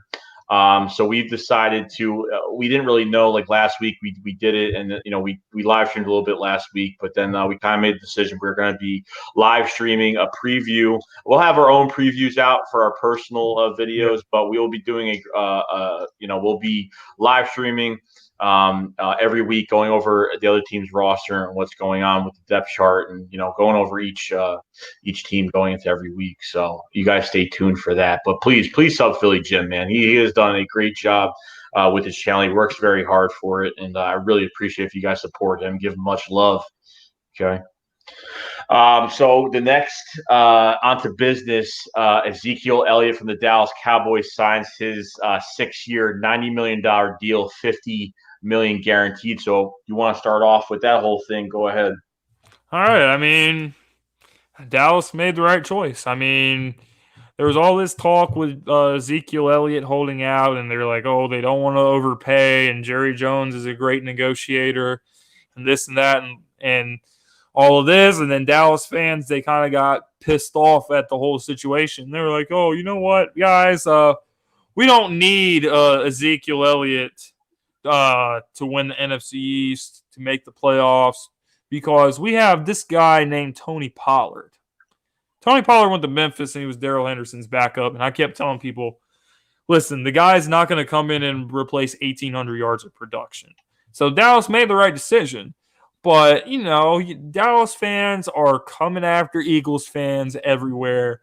And they're like, oh, well, Eagles fans are scared and blah, blah, blah. You ain't like, y'all ain't talking now that Zeke signed.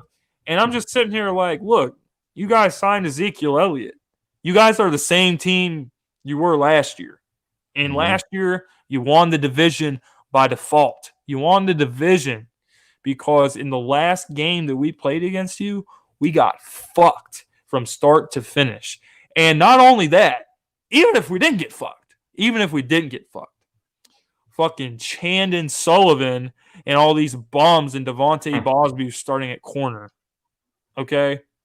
So Amari Cooper went off on us. He had 200 yards.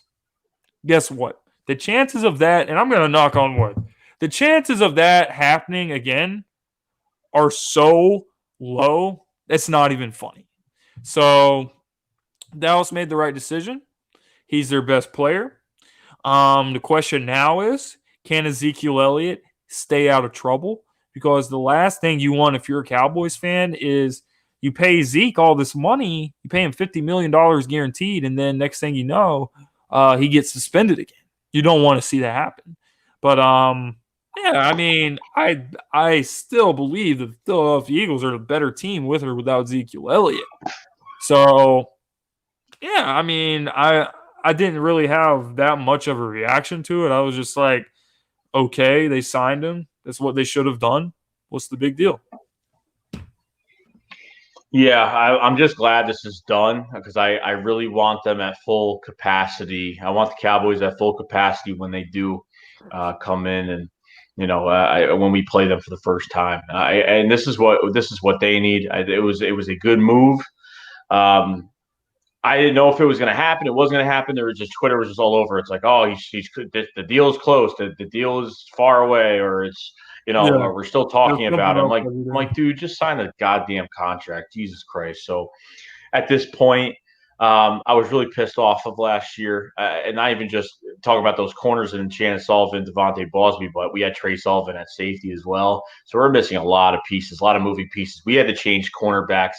13 cornerback changes last year, 13 of them. And we had Avonte Maxey playing safety in the beginning because Jim Schwartz was just trying to get a feel of where everyone's going to be. And finally getting some guys back and guys stepping up like Cravon LeBlanc and everything else like that.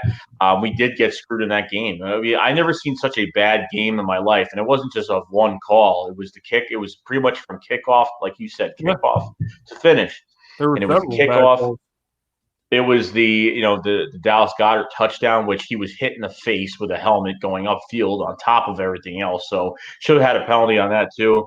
But it is what it is. The refs just get worse and worse every year. Amari Cooper had 200 yards on us. Well, I would think so with the corners that we did have in that game. It wasn't good at all. And unfortunately, Russell Douglas tipped the pass, and Amari caught it. Was scored in for an easy touchdown. But really, as for this signing, I just, like I said, like all I care about is I want him playing, and we'll see what happens in the future with these other contracts. The Dallas Cowboys signed La'el Collins to a big contract, 5-year extension.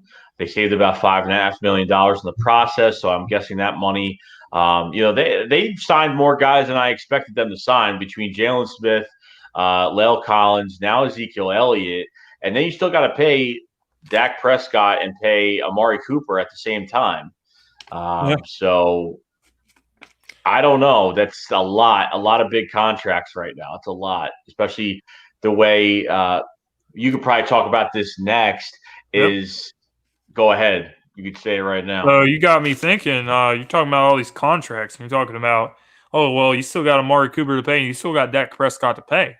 Well, let's talk about Jared Goff, Carson Wentz's counterpart from the 2016 draft. He went number 1. Carson Wentz went number 2. Carson Wentz, he signed his extension earlier this summer for $109 million guaranteed, 128.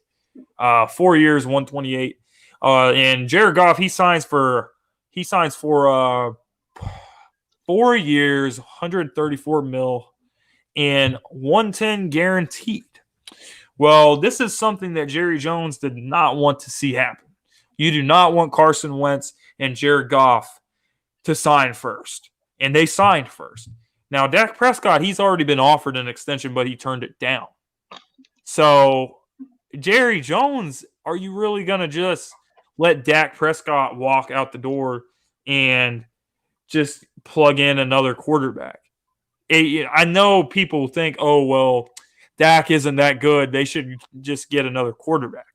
It's not really that simple. Teams are not going to just say, oh, well, I got a quarterback who's been able to win us some games over the last few years. Even though Dak is not that good, but the Dallas can win with him. They've shown they can win games with him. So this drives the price up for Dak Prescott. Dak's deal is going to be more than Carson Wentz's deal, and it's going to be more than Jared Goff's deal. And that's not a good thing if you're a Dallas Cowboys fan. It's just not. Because in the long run, I believe Carson Wentz has not peaked yet as a player. What he did in his second year, we've seen what he can do, but we believe he can do more than that. Jared Goff's still a young quarterback. Jared Goff, he can still peak. He has not peaked yet. He's had a couple good years. But with Dak, how much better can Dak get? Some things you just don't have. And Dak Prescott, he just does not have the arm talent. He does not have a strong arm. He has to be in a perfect situation. Great offensive line, great defensive line, running game, reliable receivers. That's what he needs. And if he doesn't have those things, he's an average to below average QB. And you don't want to pay a guy.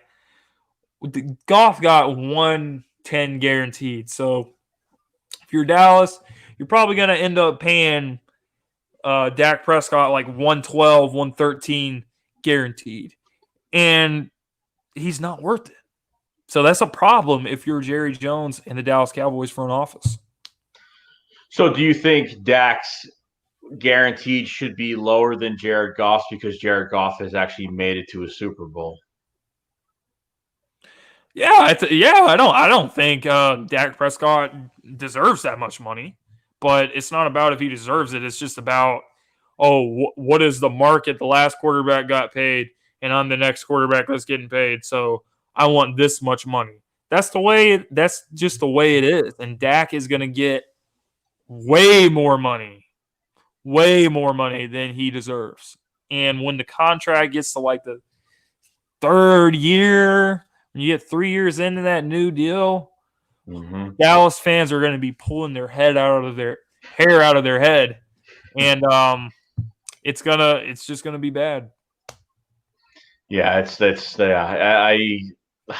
and Dak needs Ezekiel Elliott in that backfield so much because I don't know what they, now it's because as soon as the fan base went to Tony Pollard, that's been running the football for the Cowboys in preseason, and that was like their savior pretty much. And now since Zeke is back, Tony Pollard. See, this is the problem. The problem is every time a player comes in or needs to, they always hype up some guy that's going to do something or he has one good game or even in preseason or if it's a regular game. I mean, I've pretty much seen Dak play so bad that to the point where Cowboy fans were telling Jerry on Twitter to take him out of the damn game.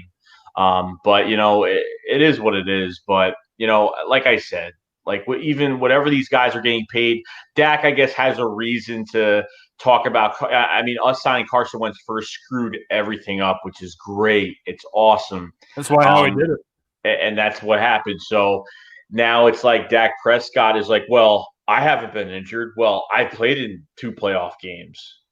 What has Carson Wentz done? Carson Wentz has been injured. Carson Wentz, so he's got more of like he's got leverage with that. But now he's going to have more leverage because now these other quarterbacks are getting paid, and that's just the market. It doesn't matter if you've been to a Super Bowl or whatnot. It's all about the money and what the quarterback market is going for. So if Dak Prescott saying, "Hey, I want to get more than Jared Goff or as much as Jared Goff," then that's the case. But between signing Dak Prescott, having to sign Amari Cooper, Amari Cooper is going to want a lot of money. A lot, and you've seen these contracts. Saw what Michael Thomas got. That's the market, and that's what Michael Thomas got, $100 million deal right there. I don't know how much guaranteed money Michael Thomas got in that deal. I forgot how much he got, but still a lot of money. And Dallas is going to have to fork over a lot to Amari Cooper, or they're going to be fucked because Amari Cooper is the player who turned their offense around as a number one receiver. He walks out the door, you're back to square one. You got to find a number one receiver. So tell me this. If you give away a first-round pick for Amari Cooper, right, when you give that first-round pick to the Raiders, are you automatically saying to yourself, okay, we're going to have a plan to sign this guy for the future? I mean, you should. I mean, first-round picks do not grow on trees. You don't want to just give somebody a first-round pick to have a guy for a year and a half and then he just leaves. But that might end up happening now. I mean, what are you going to do? You pay Jalen Smith, Lyle Collins, and Ezekiel Elliott now.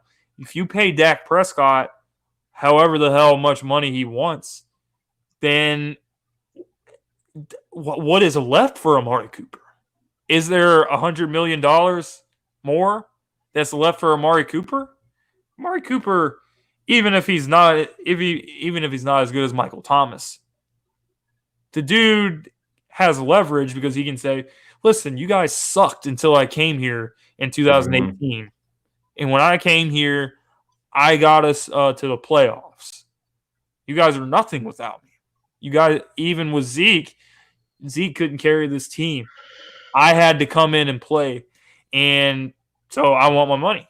And they're going to be like, oh, well, you're not Antonio Brown or Julio Jones or Michael Thomas or Odell Beckham Jr., so we don't want to pay you that much. And he's going to say, all right, fuck it. I'll find some team that will pay me that much. And then he's going to end up getting paid somewhere else. And then, as I said, Dallas is going to be back to square one because they're going to have to get another number one receiver. Mm-hmm. They do not want that to happen. I mean, they do have Michael Gallup, which he's actually become a not a bad receiver at all. Like, and then you throw $6 million at Jason Witten, that tight end, and then you sign. We've already went over Randall Cobb, and that was the signing of the decade for them this year. We got Randall Cobb, we got Randall Cobb, and we got fucking Robert Quinn, who got suspended. Yeah, for 2 games. Right. So already players are already getting in trouble and doing stupid things. So whatever it is. But as long as Zeke is on this team and he's signed, I'm good with facing them. I want them at full capacity. And they're going to see a different Eagles team. If you don't think the Eagles are going to remember what happened last year, and you pretty much have the same damn team, it's definitely a little bit more different, of course, but you're going to see a whole different team this year going to Dallas. And I'm glad it's in Dallas first, like it always mostly is. So I'm very happy with them going in there, and they are going to go in. I mean, you're pissed off. They're going to be really pissed off going in there. And you know what? I'm happy with what we're going to be bringing. And just like Doug said, he's going to unleash this offense on every team this year, and we're going to see what they're all about. We're going to see what this Philadelphia Eagles team is all about, and I can't wait to watch it. Yeah, by the time we play Dallas, that should be when we're really starting to play really well. So, yeah, I'm ready for it, and I agree with you. I feel like that game, the Eagles have that game on their calendar, and they're just like, we got fucked, and we should have been the NFC East champs, but we got fucked. So it's time to take it to this team. And Zeke or no Zeke or Cooper or whatever, we're going to be ready for him. Yeah. So what's Other than that, yeah, guys, just want to let you guys know, if you guys haven't liked this video, please like this video. If you guys haven't subscribed to Philly Jim, please subscribe to Philly Jim. Great Eagles vid maker, covers the Sixers, covers the Phillies, and working really hard to get the channel. He just went over 800 subs. And thank you, Thank you Horseman. guys for the support. Thank you, Horseman Philly Boy, for subscribing to Philly Jim. Really appreciate it. If you guys haven't, please, because Philly Jim's got great content, and we're hoping to meet up at the Eagles game on Sunday. Oh yeah. And chill out. So we're pretty excited. We're gonna probably do a little video and just chill out and just hang out and stuff, which is good because I really don't hang out with many people at Eagles games. And me and Philly Jim were like, "Yo, are you gonna be there?" Yeah, sure. Yeah, let's do it. Let's fucking do it. So, so I want to go over Gangrene 88. Thank you for Gangrene 88 subscribing. Thank you very much, dude. Appreciate it. Let's see here. So we're gonna go over like one more thing, unless we have anything else to talk about. So this morning, Howie Roseman made a phone call to the LA Chargers, and we all know that running back Melvin Gordon is seeking a trade right now. So he's only going to cost about 5.3 for the year, and Howie Roseman offered a trade with the LA Chargers for running back Jordan Howard, traded to the LA Chargers, and with swapping mid-round draft picks. And the LA Chargers decline. Your take on that?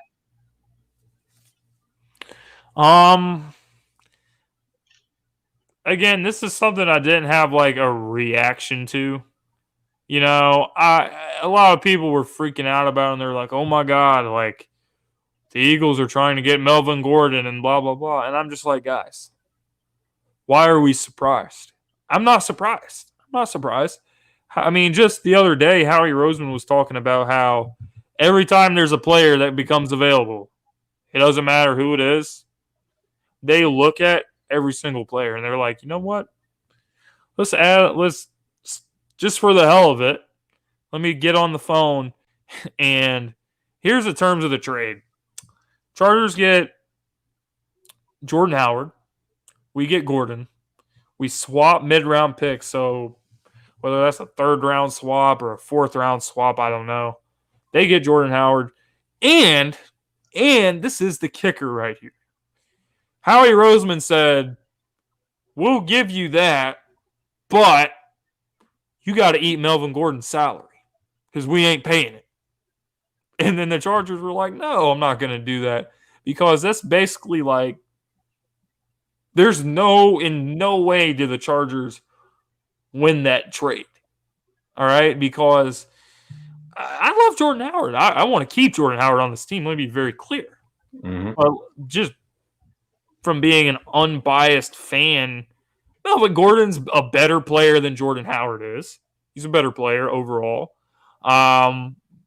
Third, as far as the mid-round swap, if we get Gordon and they get Howard, Derwin James is out for them. He's one of their best players on defense. Are the Chargers going to be a better team than us this year? Therefore, are they going to have a lower draft pick than us? The answer is no. So draft pick, we win. Running back, we win. Player, we win. And they eat the salary. Win, win, win. That's like robbery right there. And I'm not surprised how Roseman did it. But what I was surprised by was that's the only offer the LA Chargers have received thus far. So, I mean, I don't really know. I don't really know what to think of it. But one last thing I want to say is the Patriots do shit like this where they will trade for a player that's in the last year of their deal, and then like it'll be someone who wants to get paid a shit ton of money, and the Patriots are like, I'm not paying you a shit ton of money, and they just walk into free agency and they sign a big deal, and then next thing you know, you get a comp pick. It's a good way to like compile draft picks, so I think that also played into it as well.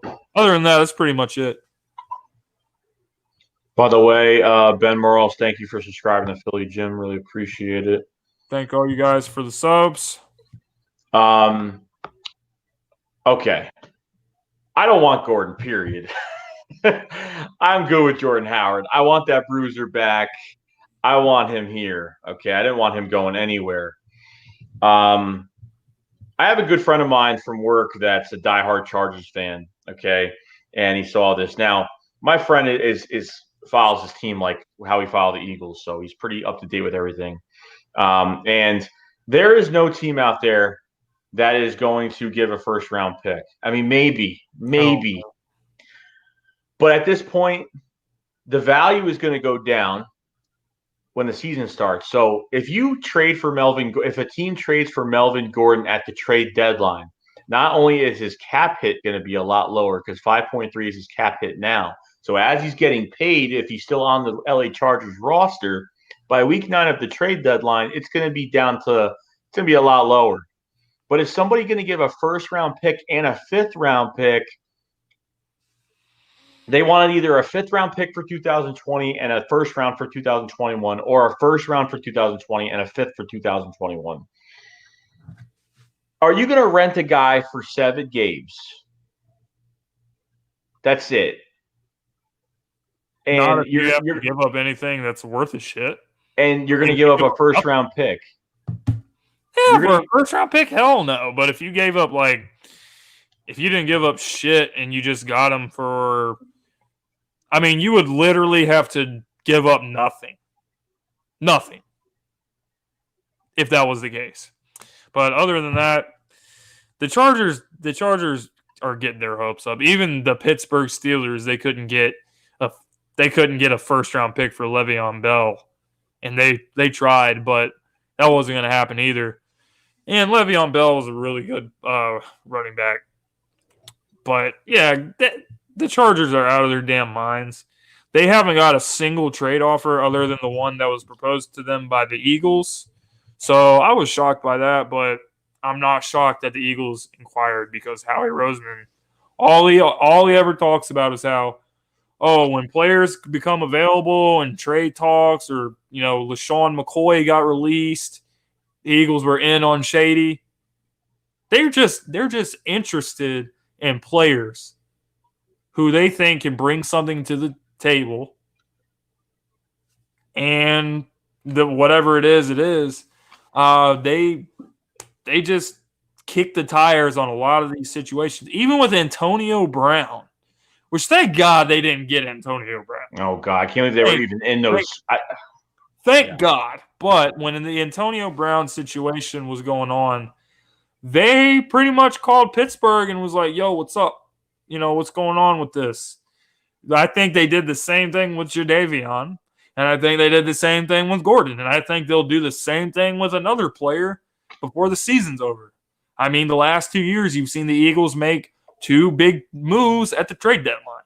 Last year, you trade for Golden Tate. The year before, you trade for J.J. It'll be someone else this year.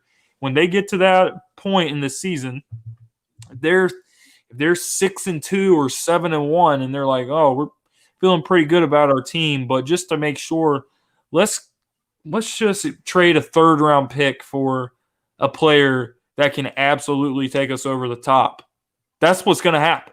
Because it's like how he always says, we look into players that are available. We look into players that are out there. We look into players that have 1 year left on their deal and, team contracts aren't really working out. And we just bring them in just for the hell of it. And I don't have a problem with that because at the end of the day, it's all about winning. So, I don't have a huge problem that they inquired about it. But I'm with you. I'd rather keep Howard. I think Howard's physical style of running is more so what we need. We have Miles Sanders, who has amazing jump cut ability, who can catch the ball out of the backfield. Corey Clement, who can catch the ball out of the backfield. Darren Sproles can catch the ball out of the backfield. So we have that covered. We don't need Jordan Howard to be a pass catcher, even though he probably can catch from time to time. But what we want from Jordan Howard is when we come out and we come out throwing the ball and we get out to a 10-point lead, 14-point lead, when it gets late in the game, you want to turn the ball around and you want to hand the ball off to Jordan Howard so he can go hit that team in the mouth and go finish off the game for you. He's a bruiser. He's a finisher. That's what you That's what you want. And the Philadelphia Eagles with LeGarrette Blount and Jay Ajayi, that worked out really well for him. So I'm all on board with keeping Jordan Howard as well. Yeah, they've been putting Jordan Howard going out for passes as well because his first 2 years in Chicago really didn't go too well. It was catching out of the backfield too. He was dropping a lot of balls. Really wasn't that well. But Doug is using everything to Jordan Howard's abilities that what the Chicago Bears should have used with him. But when Tariq Cohen came in and took over, pretty much like you said, like he's a finishing running back, a bruiser that could finish games, tire out defenses, make them all tired. But Doug is using everything to his advantage. And I think with the whole Melvin Gordon situation, like you said, like, you know what, he at least how he tried. But I'm glad it didn't work out because I wouldn't even be excited about it. Just be like, did we really have to do that? I don't know. Melvin Gordon, what he's good at is his catching ability out of the backfield. He can go out for passes. He can line up wherever you want. So he's very good at that. I think that's where he's very good. As for the money he wants, the Chargers offered Melvin Gordon $13 million a year, and that's right behind Todd Gurley, pretty much. And I guess Melvin Gordon said, "I want more money." Especially, he waited on purpose to see Ezekiel Elliott sign his deal, but there is no freaking way and freaking hell he is getting $50 million, even 45, even 40. I don't even care what it is. When I think of top running backs, I'm not thinking about Melvin Gordon, period. Okay. Number one, he's been injured. Barkley, Gurley, Zeke, and this is not in any order. Barkley, Zeke, Gurley, probably Kamara. I really like Christian McCaffrey. Mm-hmm. And then then Gordon is probably right behind all of them. It just doesn't look. It's just the Chargers are trying to get some value right now. And if Philly still has this on the table, could there be a phone call coming back to Philly saying, "Hey, they'll take this." So I think if the Eagles would have gave them I don't know. I think either they don't like the player, they don't want to replace. I don't know. They don't want to replace Melvin with another running back. But I mean, for Jordan Howard, it would be good for him because then he's a full-time starter pretty much for the Chargers. He'd be playing every damn down, pretty damn much. So it's a win-win for him in his case. But as of right now, I'm just glad it did not. Nothing is happening, and I just didn't want them to do this. I mean, I'm good. Like Howie Roseman said on radio on WIP, he said that they go over every free agent. Everybody that's available, they all have a meeting about, which is pretty cool to find out. But I know they talk about things, but they said every free agent that comes out, or someone's getting, or a player seeking a trade, this is what happens, and they sit down and talk about it. So I'm just glad it didn't go through. I mean, we need to play this week, dude. Like Jordan Howard's been working his tail off. I mean, I wonder if Jordan Howard knows about this. I wonder if he feels like crap about it, or he's just like, I don't know how. Like, see, we're fans, so we're always on the media. Yeah. So as players, I don't know if they're always on the media listening to the outside noise. But the whole Philadelphia Eagles team is like, they don't listen to the outside noise. But I hope Jordan Howard doesn't feel like, oh my God, what, they're trying to trade me now, or in my opinion, I don't think we're going to have Jordan Howard after this year. That's just me. I don't think we're going to pay him regardless, because I think if Miles Sanders does show up, they can always bring somebody. God forbid, you don't know if Josh Adams comes back, or you don't know if Wendell Smallwood comes back the next year. You never know at this point, because no other team knows how to use any of these other running backs we did have. You're looking at teams that Melvin Gordon can go to. He can go to the Buccaneers. You can go to the Bucks. He can go. The 49ers is probably the best spot to go because they have cap space, number one. Number two, Jerick McKinnon is still battling his injury. He's having another surgery, and he's not going to be playing again for 2 years in a row. And I was actually looking at Jerick McKinnon this past, last year. I was looking at Jerick McKinnon to join the Philadelphia Eagles. So I thought he was a pretty good, East and West runner, and he's not going to be there. So those are the few teams. Those are the few teams. You know what? And some guys get released, like you talked about LaShawn McCoy. The Bills have, Frank Gore. They have Devin Singletary that they just drafted, so they're looking for Singletary to probably have that starting role soon. So you know what? At least if the Eagles look at it and they try to do some stuff with it, I just couldn't believe they even offered. I'm just like I was like, please don't let this go through because I don't want this to happen. So I'm good with it not happening. I want Jordan Howard here. Like, do we really have a bruiser back? Really? That's like that's literally can go through tackles like that. Not really. Corey Clement is not really. He's more of he's a big body in space with not the greatest speed, but he's got speed, but not the greatest Yeah. speed. And you have Darren Sproles and Miles Sanders is not looking. Miles Sanders will lay the hit on you if he Exactly. knows he's not That's going to what I was pass gonna you. say. He will lay the hit on you if he's not going to go past you, regardless. But I'm good with it not happening, so I'm good with it. That's exactly what I was thinking of when you were talking. You were like, "Well, do we really have that bruiser back?" Well, I believe we have it in Jordan Howard, but with Miles Sanders, and I've watched some games with Miles Sanders from Penn State and during the preseason. The guy he low key can finish off a run with some physicality. Um, but yeah, I'm with you. I think we got a perfect combination here of thunder and lightning with Howard and Sanders. And then you got Corey Clement, who can come in and be a third down guy sometimes. And, come in once in a while. Darren Sproles get a couple plays on the offense. Hopefully Doug doesn't overuse him. But that's pretty much it. I'm like I said, I'm not surprised that we kind of kicked the tires on it, but because that's just what Howie does, I'm just used to it as a fan. But yeah, I'm 100% down with keeping Jordan Howard here and rolling Miles and Darren Sproles and Clement for the season. I think we got all the horses we need at running back. Yeah, I think not even having all the horses we need at running back, but every running back does something different, brings something different to the table, and every team has to prepare for each of these running backs. So we don't have that one guy in the backfield that knows how the person plays. Every running back in the backfield, everybody has to prepare for. Okay, and you pretty much have a combination of speed, of jump cut ability, bruiser, you name it. The Philadelphia Eagles have it. I think I was upset when LeGarrette Blount got released by the Eagles, or they didn't resign him. I was kind Yeah, of like that was like the thing. I was like, damn, this sucks because I didn't think this Jordan Howard thing was really going to happen. But I think Jordan Howard is a huge upgrade to LeGarrette Blount. I think he brings a lot more to the table, and I think he could bring more to the passing game as well. If the Eagles give him a chance, there's plenty. The ball can be thrown in so many different ways to so many of these players, especially on with this offense right now. You can't really deny it. It's just it overcomes everything. So um, I'm good with no more moves right now. We don't need to make good. any moves. We really don't.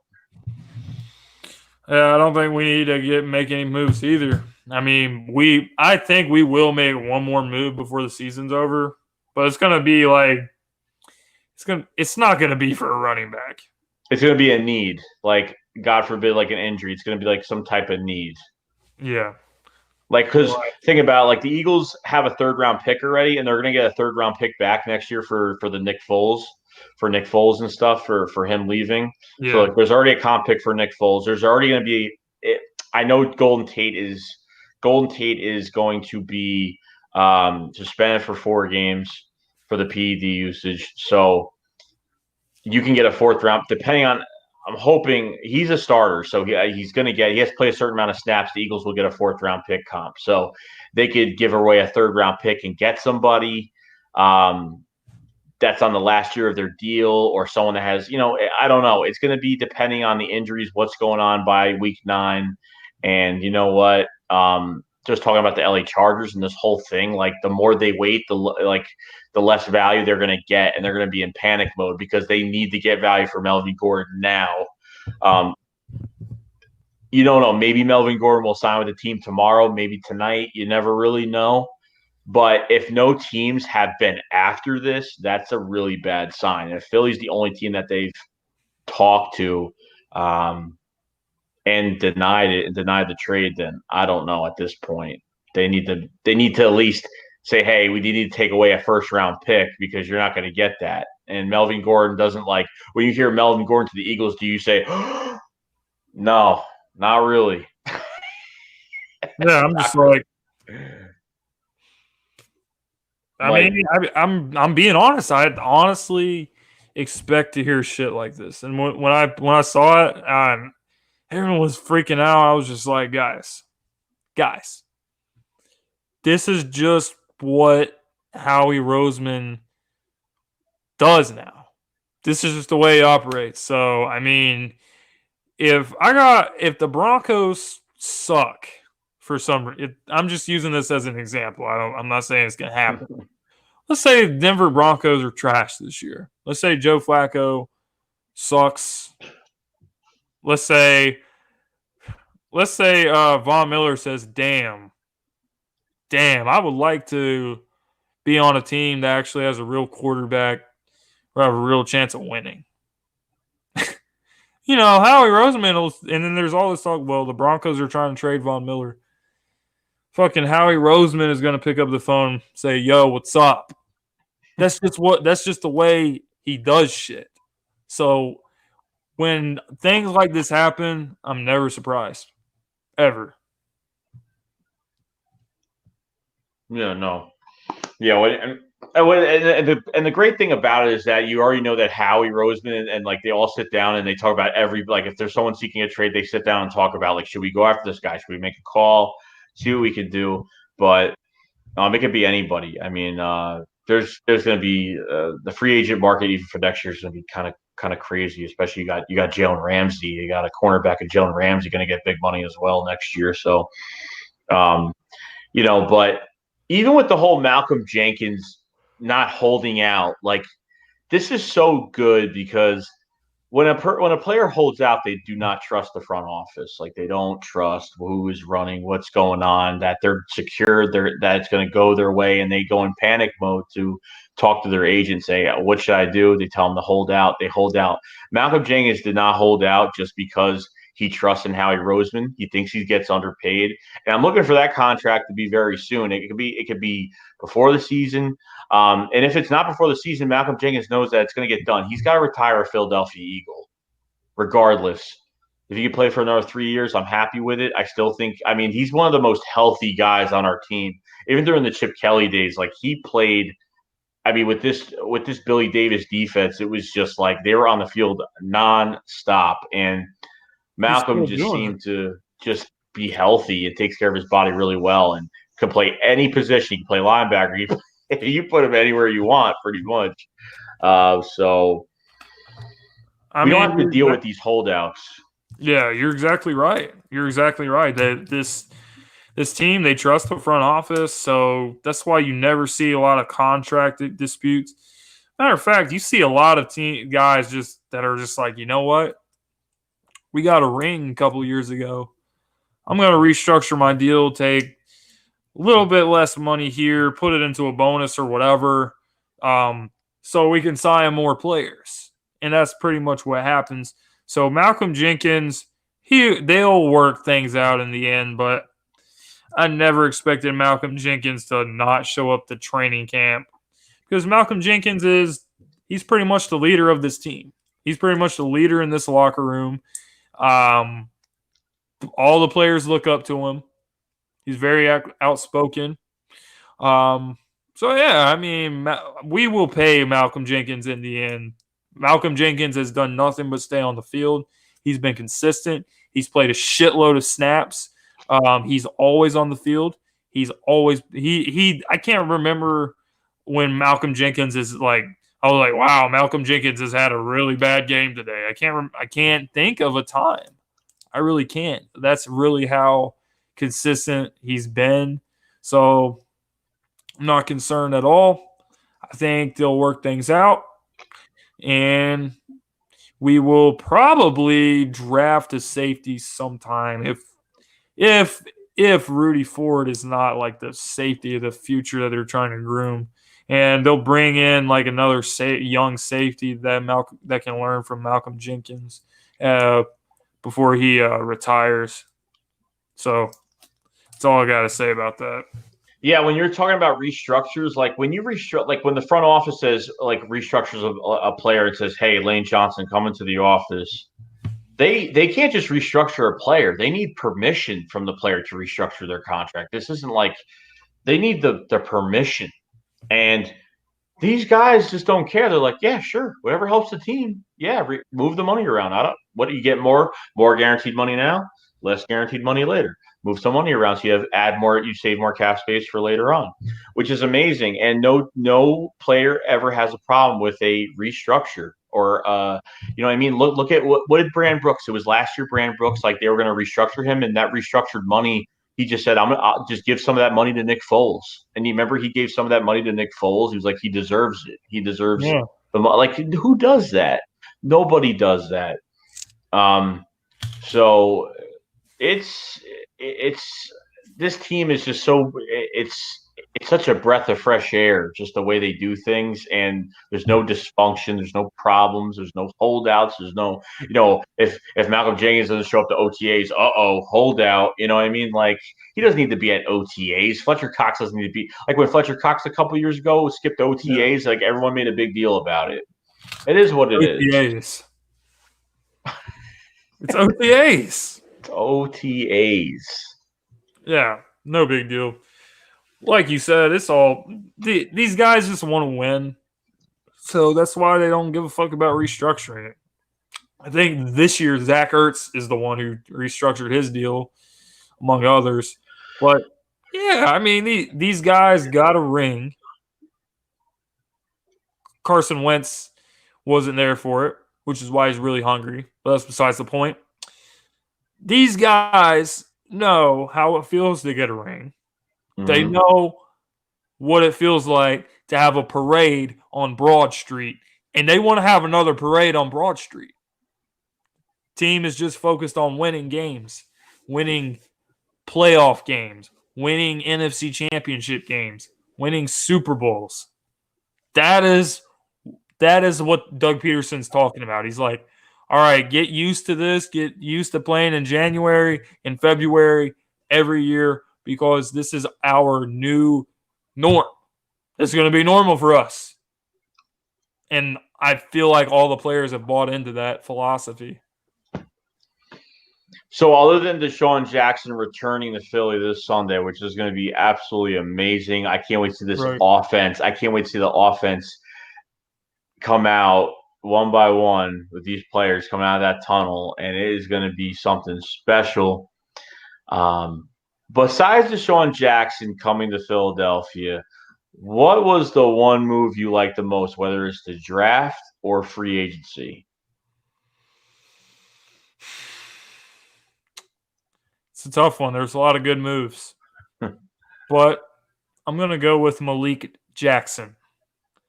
He was the first signing, signed like I forget what the deal was with 3 years, $30 million. Yeah. He came over from Jacksonville. He spent some time with Denver, won a Super Bowl with them. But Malik Jackson, man, he can just throw guards around like it's nothing. He can shut down the run game. He can rush.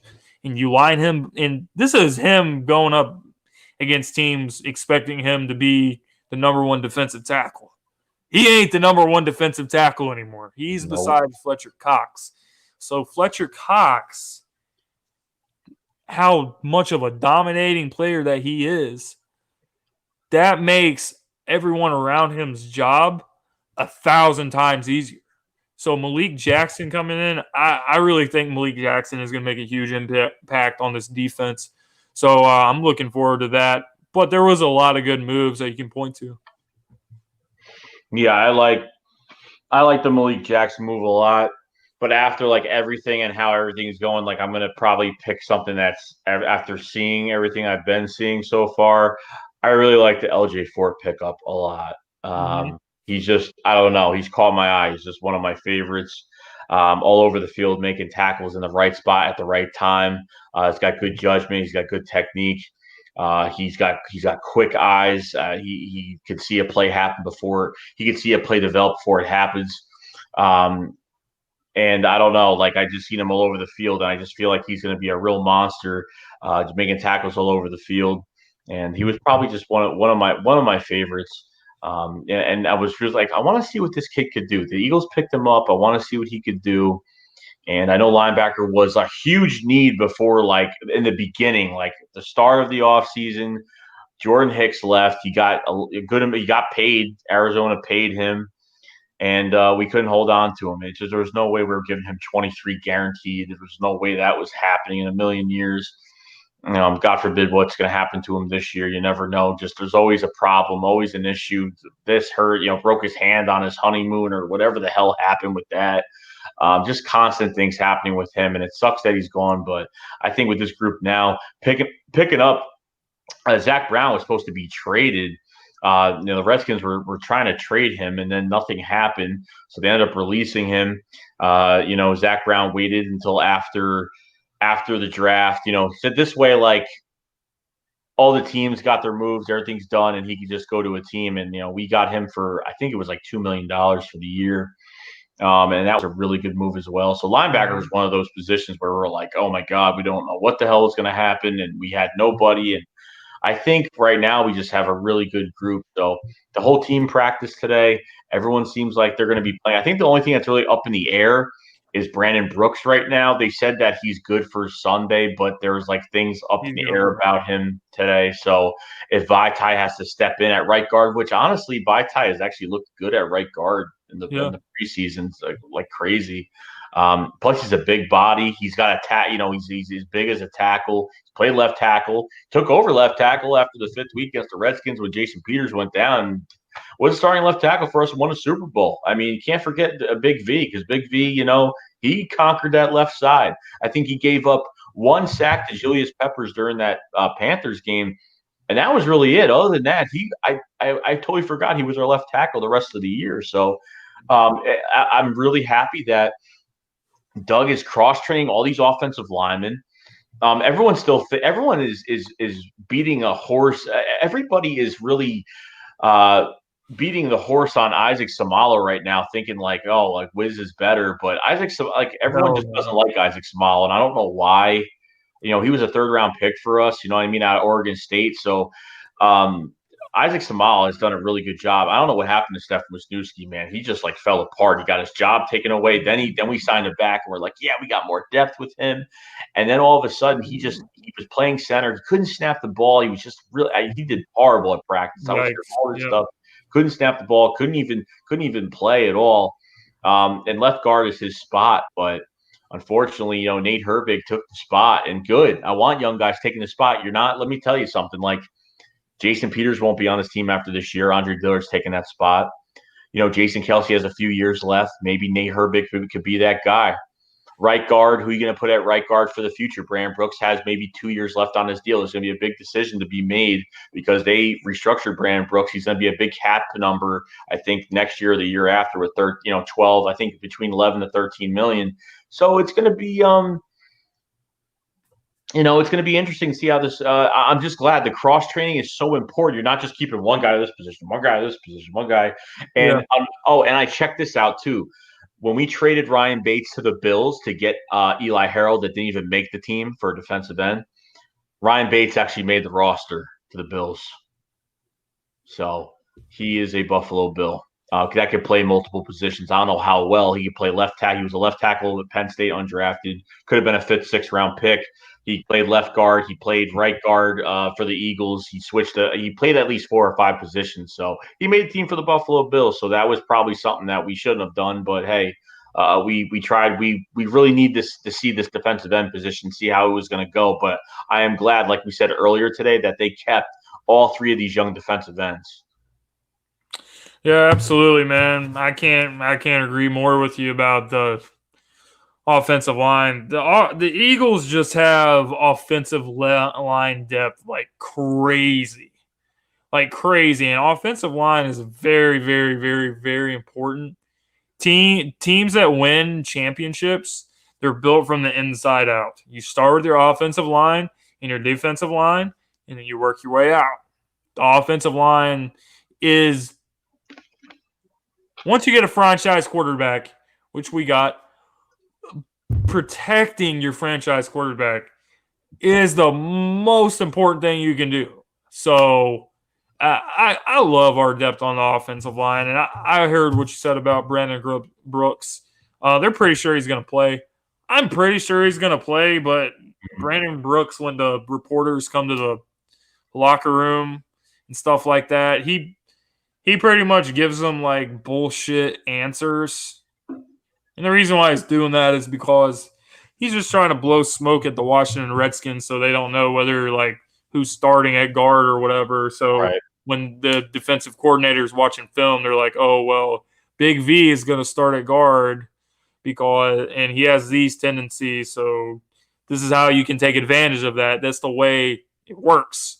But this shit ain't going to happen. Brandon Brooks, they've been really positive with him the whole time he's been rehabbing. They're like, wow, he's ahead of schedule.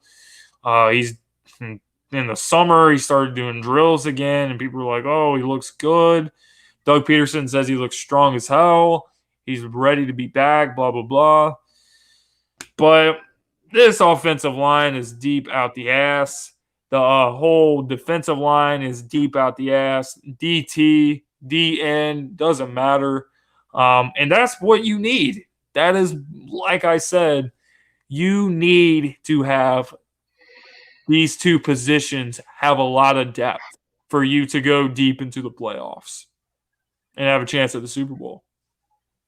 Yeah, they have a huge chance. This is like a make it or break it year, honestly. I mean, they have all the pieces. There's not really a hole on this team. And a lot of like people in the media will say, "Oh, cornerback's a big," I mean, you can't have everything. You can't have like shutdown corners don't grow on trees. There's no shutdown. Even Jalen Ramsey ain't no shutdown corner either. He's a above average corner. That's it.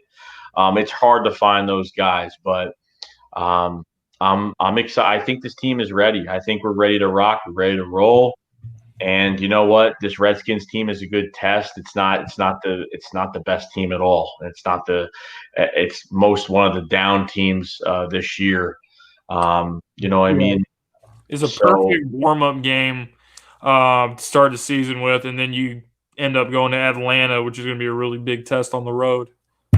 Yeah, I mean, you got to deal with Julio Jones and Calvin Ridley and all these guys, like, you know what I mean? So it's going to be, so far since 2015, we've owned Atlanta. But you know what? We're going to their house and their dome, and it's Sunday night. The whole world is watching, and it's going to be exciting to see what they could do. It's going to be exciting to see what they could do. It's going to be because that's another team that could be in the playoffs as well. So you never know when you're going to meet up with them again. You could meet up with them later. You never know down the road. But I'm good. There's a great chance of that happening. Oh yeah, I'm good with what we're going. I'm good. I'm glad. Doug was cautious. Didn't play all these guys. You know what I mean? We had some starters play first game. Guys played a couple series, and in the third game, didn't really play anybody really, except like maybe a player, a series maybe. And then with Kessler being a quarterback, Jesus. So I'm good. I'm good with this whole thing. I think we're ready. Yeah, man, we're ready for this shit. It's time to push all the chips to the middle of the table. Start this season. These guys are all in. Like you said, Doug Peterson, he was cautious with these guys not playing the starters very much, if at all. It's the exact opposite of last year. I mean, Carson Wentz still rehabbing at this time last year. Alshon Jeffrey, he played the whole season with a torn rotator cuff. He had shoulder surgery. He wasn't there the first two games of the season. He came back against the Tennessee Titans. We're a lot healthier than we were last year. A lot healthier. And Doug Peterson took note of the shit from last year, and he's like, you know what? We ain't gonna let this happen again. So I think it was a smart move. Yeah, So whoever, guys are in here. Okay. So, guys, if you haven't liked the video, please like the video. Get the word out there. Me and Philly Jim are going to be doing this. We're going to be live streaming every Wednesday, 10:30 p.m. Eastern every week, going over every team that we face this year, going over the other team's depth chart, matchups, everything you name it, anything else, not just who we're facing, but any rumors going on or anything else going into it. We'll have you guys covered.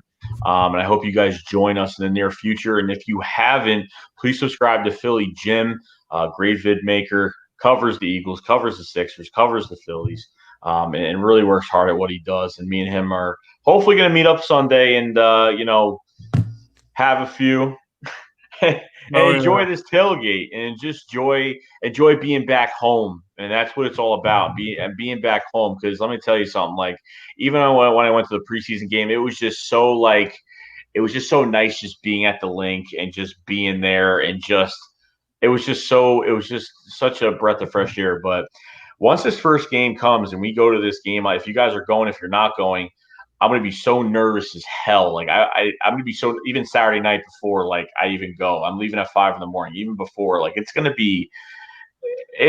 nerves are gonna be coming in. Deshaun Jackson today, he's even talked about, it's a surreal moment, like just him coming out. Like I wish